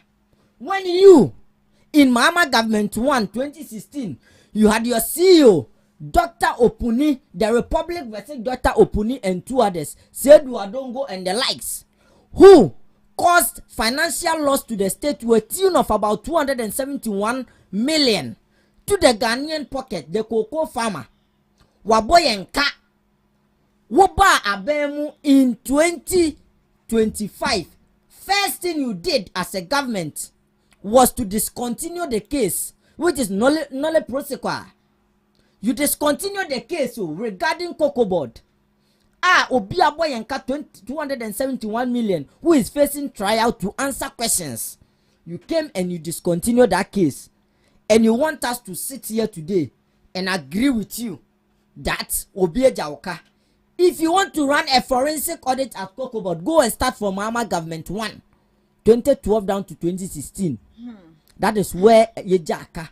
So all what we are saying is that the NDC should be careful about how they go about the farmers issue, because these farmers, especially cocoa, constitute a larger amount of money to our economy. And if you are not careful, and these farmers decide to send their cocoa to Cote d'Ivoire or decide to sell their farmlands to these galamseyers, as some of have already said, say if you do not give us the 3,006, then we have no option than to stop doing cocoa and turn the farmlands for galamsey. Right. And it is serious. And as a government, you do not let arrogance enter into your head to take such decisions. What we are telling them is that reverse the price back to the 3,600 or the 3,100 President Akufo-Addo left them. So when you leave them the 3,100. Right. You have successfully deviated from third force to cocoa. Easy, so in all of this, if a third force should, but don't you think that they have a chance? Maybe we've not taken what are they doing right? What are they doing? At their policies, what they want to bring on board, because it looks as you mentioned, the psych. So don't you think that it's high time we change that narrative? How? It could start from the people standing for the new political party they want to come up with. That's what we are saying. As for the third force, no one is stopping them from coming. me, I will always be in line with my political party. He will always be in line with his political party, and he will do everything to kill a third force. I will also do same. You understand me? And for the third force to even exist and then be firm in the system, I told you what they will need. Finance is even key. You understand me? Do they have the necessary finance to sustain to sustain in the system? Yeah, and who would even like to invest into a party? You get me? So they are not going to get as for that back. Particular one there. So you think to end the conversation on that, the noise my brother is making with regards to this whole cocoa thing. See, we are so much sympathizing with our cocoa farmers, and that is why the CEO. I don't know what problem they have with the CEO. He's incompetent. Sack him. I think they have. It's not about only. That is not what they are mentioning. I think there is something more to it. And Dr. Randy Abbey should avail himself to the MPPs and then deal with that matter with them. Did you see Atu Force's video when in opposition? One overhauling, one pam or incompetent, one pam no. Yeah, that was in opposition. So today we are saying same. Dr. Randy Abbey leading the Cocoa Board has taken a very strong and firm decision that I think we all need to applaud him. You see, whatever crisis that is happening within the cocoa sector has been explained to us, and everyone understands it. But it is only these people that have decided to take the diabolic aspect of it. But you see, today when you go to Cocoa Board now, there has been a slash in people's salaries. Yeah, in people's salaries. You know when it's ending? When is it ending? See, my sister. And he didn't include it in the letter. But they mentioned that even it in has months, been all these slashes, they are going to save about 5 million Ghana. That is what we are looking at. You see, that is what we are looking at. I've always been telling you. These sister, are some of the things that they used to get the Ghanaian people. My sister, when we say every third force, these are some of the reasons. No, it is not a result of what you are doing. Sometimes I want to blame my own party for some of their actions. If we had operationalized oral and we've arrested most of them and put them into bars, we will not hear them talking. Where is your oral? We will not hear them talking. Where is your oral? But you see, as a firm believer of democracy and the rule of law, would always want things to go through a due process. But as the way some of us are radical and then impatient and get so angry when we hear some of them speaking, ransacking some of these government agencies, and they still have the locust to come and stand here and tell us that he need to be done this way. Hey, I'm just waiting. Let's just see. I just want to.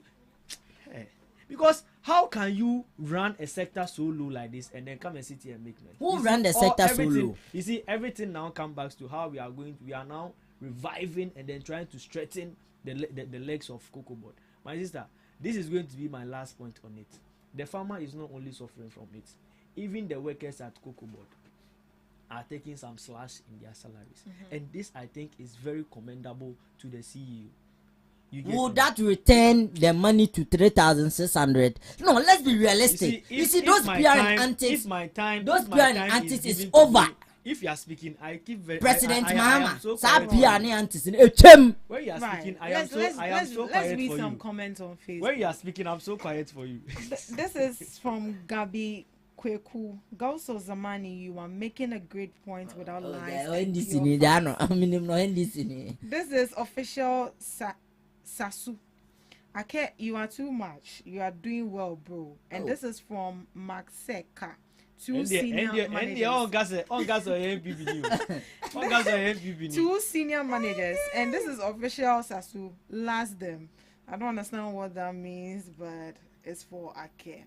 Yeah, it looks like he. You know when they are coming, he's a fan of you. When he's coming, he tried to parade his people. He's like, he has shared the link on this one. He has shared the link. You share the link. Oh, I've shared the link. My people are respectful, and so they will not comment. No, it's not they won't comment. They will make. How do you call it? Oh, I want the word. Oh, give me the word. But you see,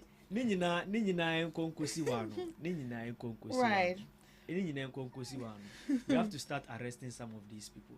Right. let's look at our Please final give topic. us our final topic. Yeah, let's look at our final topic. Your aura has failed. Now you want to arrest me.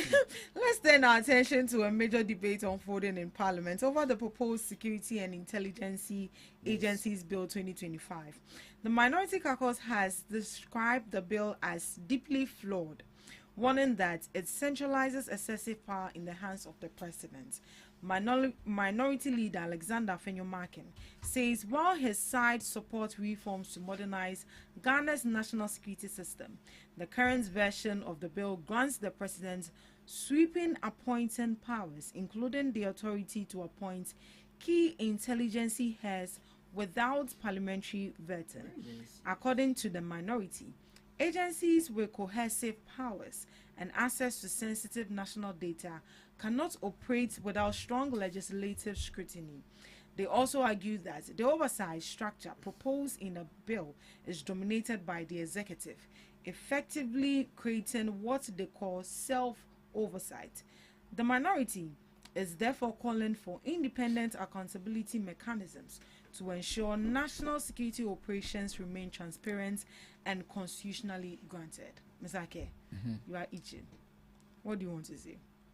What are your thoughts on this? Do you think that the president has been given too much excessive power to, appoint people, even? So, let me take you to constitutional law a little. Under constitutionalism, it talks about limiting the powers of governmental organizations or institutions. So under that, we have something we call institutional limitation. When one institution checks the other as a limit. So you see under our constitution, you see that before someone can become a minister, once the president appoints, under constitutionalism, there is a limitation where the person will have to go through what? Parliamentary approval. Yeah, vetting. Again, when you check our constitution again, under constitutionalism, you see that when Parliament passes a bill, it doesn't become a law, but there's a limitation which you have to do what? Come through the president to sign before it can become a law. Clearly tells you. So constitutionalism itself serves as a limitation so that we may not see arbitrary rule where one person, power will reside too much in one person, and we say power corrupts, and absolute power corrupts what? Absolutely. So what we are saying is that this is a very right call, of which I will tell my brother to support me in doing this call. In this security bill that we are proposing, the president appoint national security coordinator and other directors for the bureaus and the others. Exactly. All what we are saying is that there is a need for it to pass through parliament for approval to serve as a check. So that we may know the competencies of the one you appoint, because we are talking about national security here. Our intelligence bureaus. So all what the minority seeks to say is that let it pass through parliament for an oversight. Let's see who you are bringing. Let us vet that person. Let us give our approval also, just like we do for your ministers. Very, very good call. Because once you are bringing the bill, we should see some reforms of what we've been doing in the past. So this is one thing I've been calling, even when we said we'll do our constitutional review, that there are some people, IGP, should be vetted, that passes through the president, and that is all. No, let's go through a process. We have procedural limitation where we say you go through a process, procedural, serves as a limit to the others. And you see, so constitutionalism is very key. So what parliament is saying, what the minority is saying, is the right call in the right direction. And it is my prayer that the NDC people will understand and adhere to that, where power will not reside too much in the presidency. Imagine that the president just appoints his ministers and then that's all. Some of them, you saw what happened when you brought ministers. We saw some of them, their competencies, doing vetting. And some of them too, we saw what we wanted to see. If you crack the vetting, no man fast, and so no man why thing. You greater Accra regional minister. You saw that. So what we are saying is it's important that we see that. And we've seen that inside that bill, they want to change the name from NIB back to BNI. Yeah, to BNI. I think it's also good. Yeah. Because as a conflicted NIB bank, so sometimes we can NIB, But the name changing is becoming too much, my brother. Focus on the job. Cocoa farmers want money with the name changing. So I think we should support that. We should support that. Very, very the important. reforms are very necessary. Yeah. Right. Do you also think they are necessary? All right. So you know, this bill, I've had the opportunity to listen to the both side of the house debated on the bill, and this is a bill that come directly from my own MP, Honorable Dr. Zaneto Ajimai-Rawlings. Wow. She actually chairs the Committee on Security and Intelligence, and this bill falls directly under her office. You see, when we there is a processes that bill document goes through before it passes and it becomes a law. And then the existing National Security Bill that we all know about has an enactment that institutionalizes the appointment of a minister for national security. And we all know the promise this government made to cut down the size of the ministerial appointments. And for that matter, we institutionalize it, or we put it into practice, where today we have 56 ministers serving, of which and some crampo cry on mine okay. But some years back they told us that we need the numbers to be high for us to see the echo. But you see, this bill, if my brother say we are giving absolute power to the president, then I see him deviating from the course or trying to side with the minority. I see him totally outside or out of context. What shows we are giving absolute power to the president? Well, I'm not saying you are, I'm saying that has been over years because the president appoints. That's what I'm saying. That's what I'm saying. See, if today we are giving the opportunity or we are trying to create an office for the National Security Coordinator, National Security Coordinator is not going to operate its business in isolation. No, it's going to operate under a direct ministry. That is the Ministry of Interior. And this ministry or this minister serving under this ministry is always available to Parliament to call for Parliament to answer questions any day, anytime. He follows Parliament in no parliamentary proceedings. As and when Parliament need any minister, you need to avail yourself. So if you tell me that National Security Coordinator is going to abuse its powers, on what grounds are you saying that? Then he didn't get my point. That is what you said. It's like when you are talking, you don't listen to yourself. It's like when you are talking, you don't listen to. I've taken notes. Want him to repeat it? Okay. You let me give him 1 minute. I never even talked about national security. I'm talking about the president.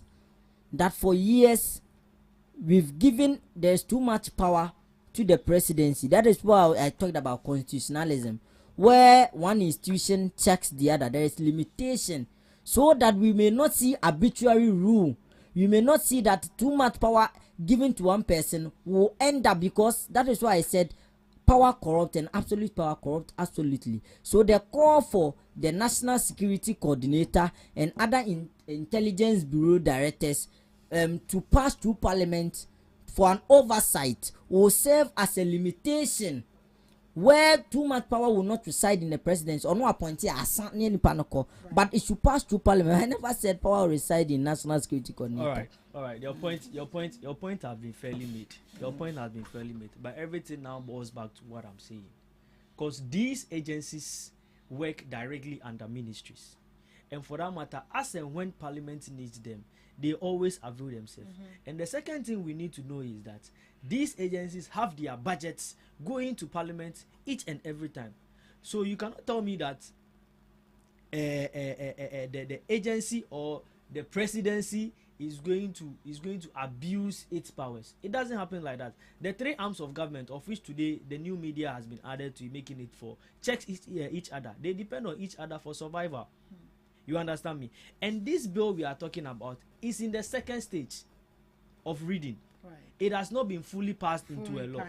It needs to go through the third reading before it even do what? It gets to the executive. So if there is any opposition to this, I'm sure within their committee hearing, they can go there and then whatever it is, if only what they are bringing to the table hold water and and not only coming to distort or disturb the process of the bill. I think the side of the house that is always welcoming and then ready to do business is going to listen to them.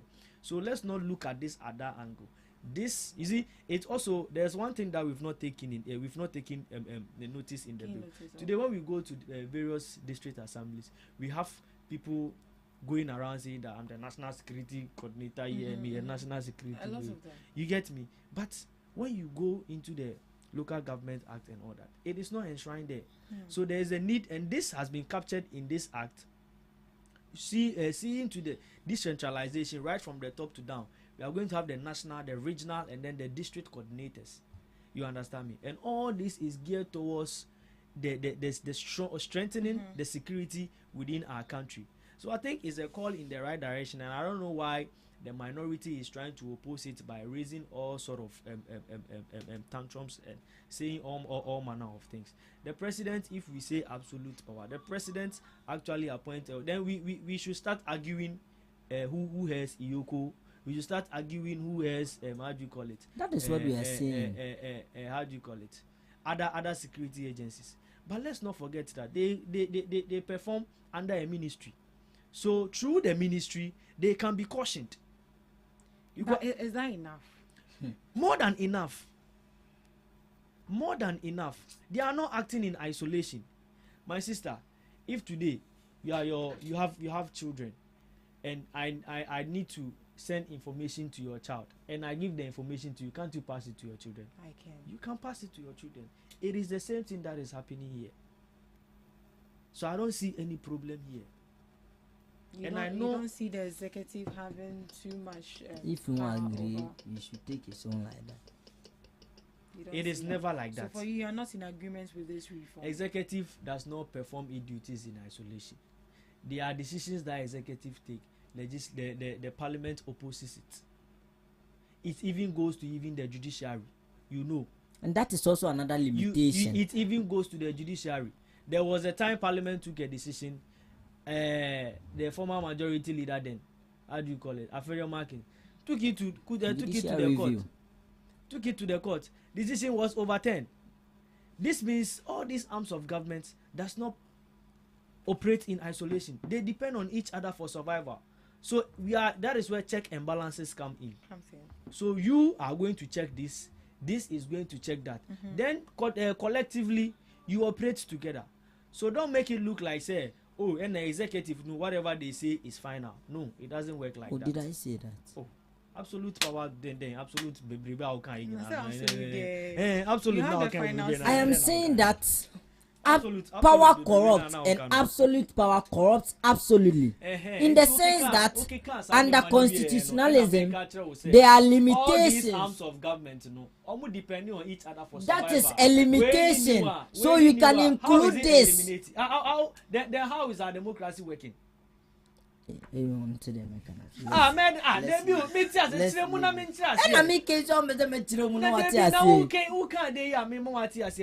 we live in a democratic state. You cannot say that's an absolute power and will say no. That is what minority is saying. It is what that is not the facts.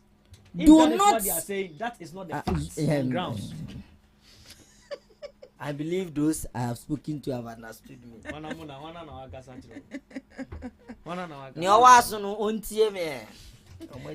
a wabre.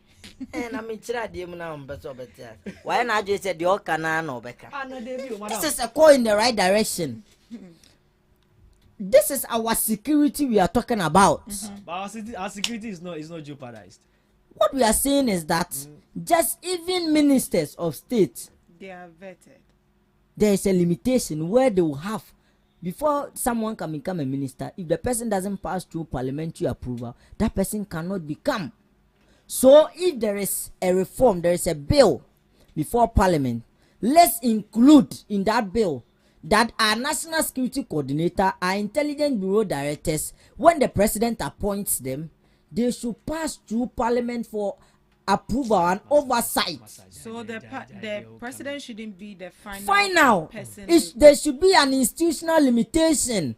That is what constitutionalism says. Okay. When executive have an issue with regards to constitution, legislature, there's a limitation. Who do you go to? Judiciary. They have been given that powers. So what we are saying is that separation of powers and checks and balances works here. So when there is a reform and democracy, and we find loopholes, if the minority have found a loophole and the time has come for a bill to be passed, there is a reform. Let's include in there that with our security, national security coordinator, intelligence bureau directors, let them pass through parliament after the president has appointed them. Is this difficult? So would it strengthen national security? Of course. My sister, now I want to ask a question. Passing through parliament, are they passing through parliament as CEOs, as directors, or as ministers? So that is where the reform comes in. You include. So now, before one can become a national security coordinator, that person will not only be by word of mouth or written an appointment letter by president. Now, I automatic, but we will see them through parliament. Where we will see them go through scrutinization. Answer my question. They may can be percent to us. Or are they going through as directors or as ministers? I don't understand what you are trying to say. Good. Until I made sure was here say these organizations are not acting in isolations. And you said the Omokana year final. They operate under a ministry of which the minister can be held accountable always. My sister, Ghana Police Service, Ghana Fire Service, Immigration Service, prisons, all these people operate under a ministry. Does it mean that appointed IGP, my IGP in Quaterna Parliament, that one too is a security matter? Yes, that is what I said that. So that is what they are good calling so NTA culture will say all those things is going to double or is going to triple the size of the ministry. Nobody is because no, listen. One, there is a difference between constitutional instruments and then how do you call it? Oh, there's this thing no, not legislative. Oh God, I've forgotten it. But you see, there is a difference between what is said in the constitution and then powers that has been handed over to the executive, that is the president, to do his appointment. Ministerial appointments are enshrined in constitution. That of minister of education, minister of science, all those things are enshrined in constitution. If we are calling for that angle, then we need to then do what? Cultivate same for these two.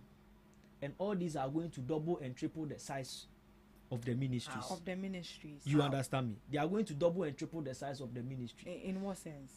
In the sense that if you are going through parliament, aside ministers, whatever, which other this one, aside the ministers and then that of the judiciary, that of the chief justice that goes to relax, that of the chief justice and the judges that goes through, which of the CEOs and directors go through parliament again? None of them. What we are saying is that none of them go to parliament again. Okay. None of the CEOs and then this one goes to parliament. And for that matter, all these incorporate, they act under a ministry. When you go to Ministry of Education, there is Ghana Education Service, they all operate under. So should they be checked by those ministries? Yes. Rather than coming to parliament for them to be checked. And if they are being checked, there's the how do you call it? The chain is there. They are being checked. Minister is being checked in parliament. It's as simple as whatever institution they belong to, they should be checked by those institutions, but not to come to parliament. Not to come to parliament directly, and then parliament will then check what the ministers. But don't you think the security sector is a very sensitive issue and place that is why the ministers are we trying to the minister? So the Ministry of Defense should also look into that. Yes, right. But the Ministry of Defense is playing their part. Interior is playing their part. Other ministries are also playing their part. Right. Today we are looking for Foriata because of so in all of this, do you think that it is going to strengthen our national security? Very well. Because we are decentralizing it straight down to the district level. They are not interfering in each other's. We are decentralizing it straight down. So there's that hierarchy of how do you call it reporting. Right, Mr. K. Is it going to strengthen the national? Is it going to strengthen? I've made my point. this is the security of the country we are talking about. A very sensitive sector. Very sensitive one. Yeah. So all what Parliament is saying is that, the minority is saying is that if there is a bill, let's look into that, so that at the end, these people who are going to man our securities for us in this country will go through a process as simple as that. Right. Thank you so much, gentlemen, for joining us on the Ghana Talks Before show. Before I take your last words, let's read some comments on Facebook. This is Ni Note Adamu. Big Zamani, I think I have a lot to learn from you, boss. This is from Masak King, my legal colleague, Ake. From him again, ala Ministry of Interior, LOL. This is from Note. He just laughed. That was all. Thank you so much. Let me thank, or let me greet this morning. Right. Let me greet my brother, Samuel Chumesi, lawyer, who is in the Suhum constituency, a very young, vibrant young man.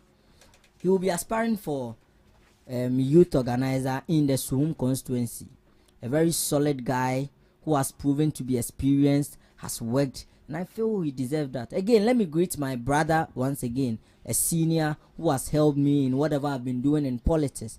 My own Kwesimen Seda, Prince Ejekum. He will also be aspiring for youth organizer for Okainkwe South constituency. If you know that guy, you know that yes, he deserves the position. In fact, he has built us a lot of youth around him. So I believe that it is his time and he deserves that position. My last greetings goes to my brother Drybone in the Wojagbawe constituency. He says he's also be vying for youth organizer in the constituency. Yes. So greetings to everyone and to Dr. Mahmoud Baumia, the next president of the land. And greetings to lawyer Justin Frimpong Kodia and the great leader of the mighty minority, Osahin Afenyomaken, the Efutu Dream. Thank you. Thank you, Zamani, Mr. Zamani. We are afraid to go to Do you have more? I can see you checking. Do you have more? All right. I want to say a very big thank you to our listeners and then our viewers, both on social media and then those who listen to us, those who are on our status, those who are texting us and then engaging us directly here. We want to say a very big thank you to all of them. Then this morning I want to greet the 10th president for Eugene ACC campus. The guy is doing fantastic.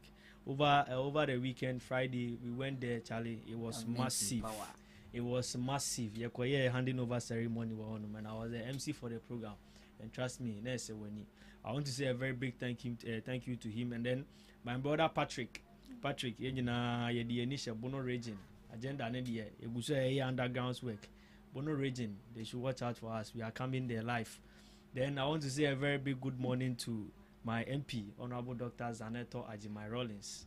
A very big good morning to her. And then my boss, Accra Metro NSS coordinator, Honorable Abu, incoming Amasaman constituency chairman. Incoming Amasaman constituency chairman. But your home ne hear me ye pa. Yes, appointment at you. What? Because yes, about parliament. In fact, see, every time before we leave, we have to do advocacy for the cocoa farmers. Listen, it is very serious. Yeah, a billboard. All what we are saying, let me tell the cocoa farmers something this morning. That dear cocoa farmers, in everything that is happening, in fact, we told you that you cannot trust the NDC government. Whatever they promised you, the 6,005 or what have you, they decided to close that.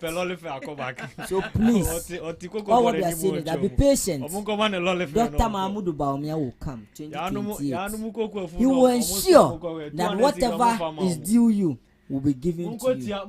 Thank you very much. Thank you very much.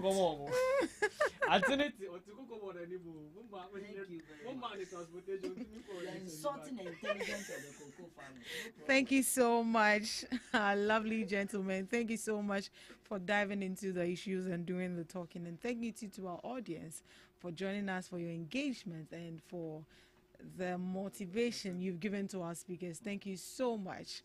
We'll be meeting the same time tomorrow. Do have a lovely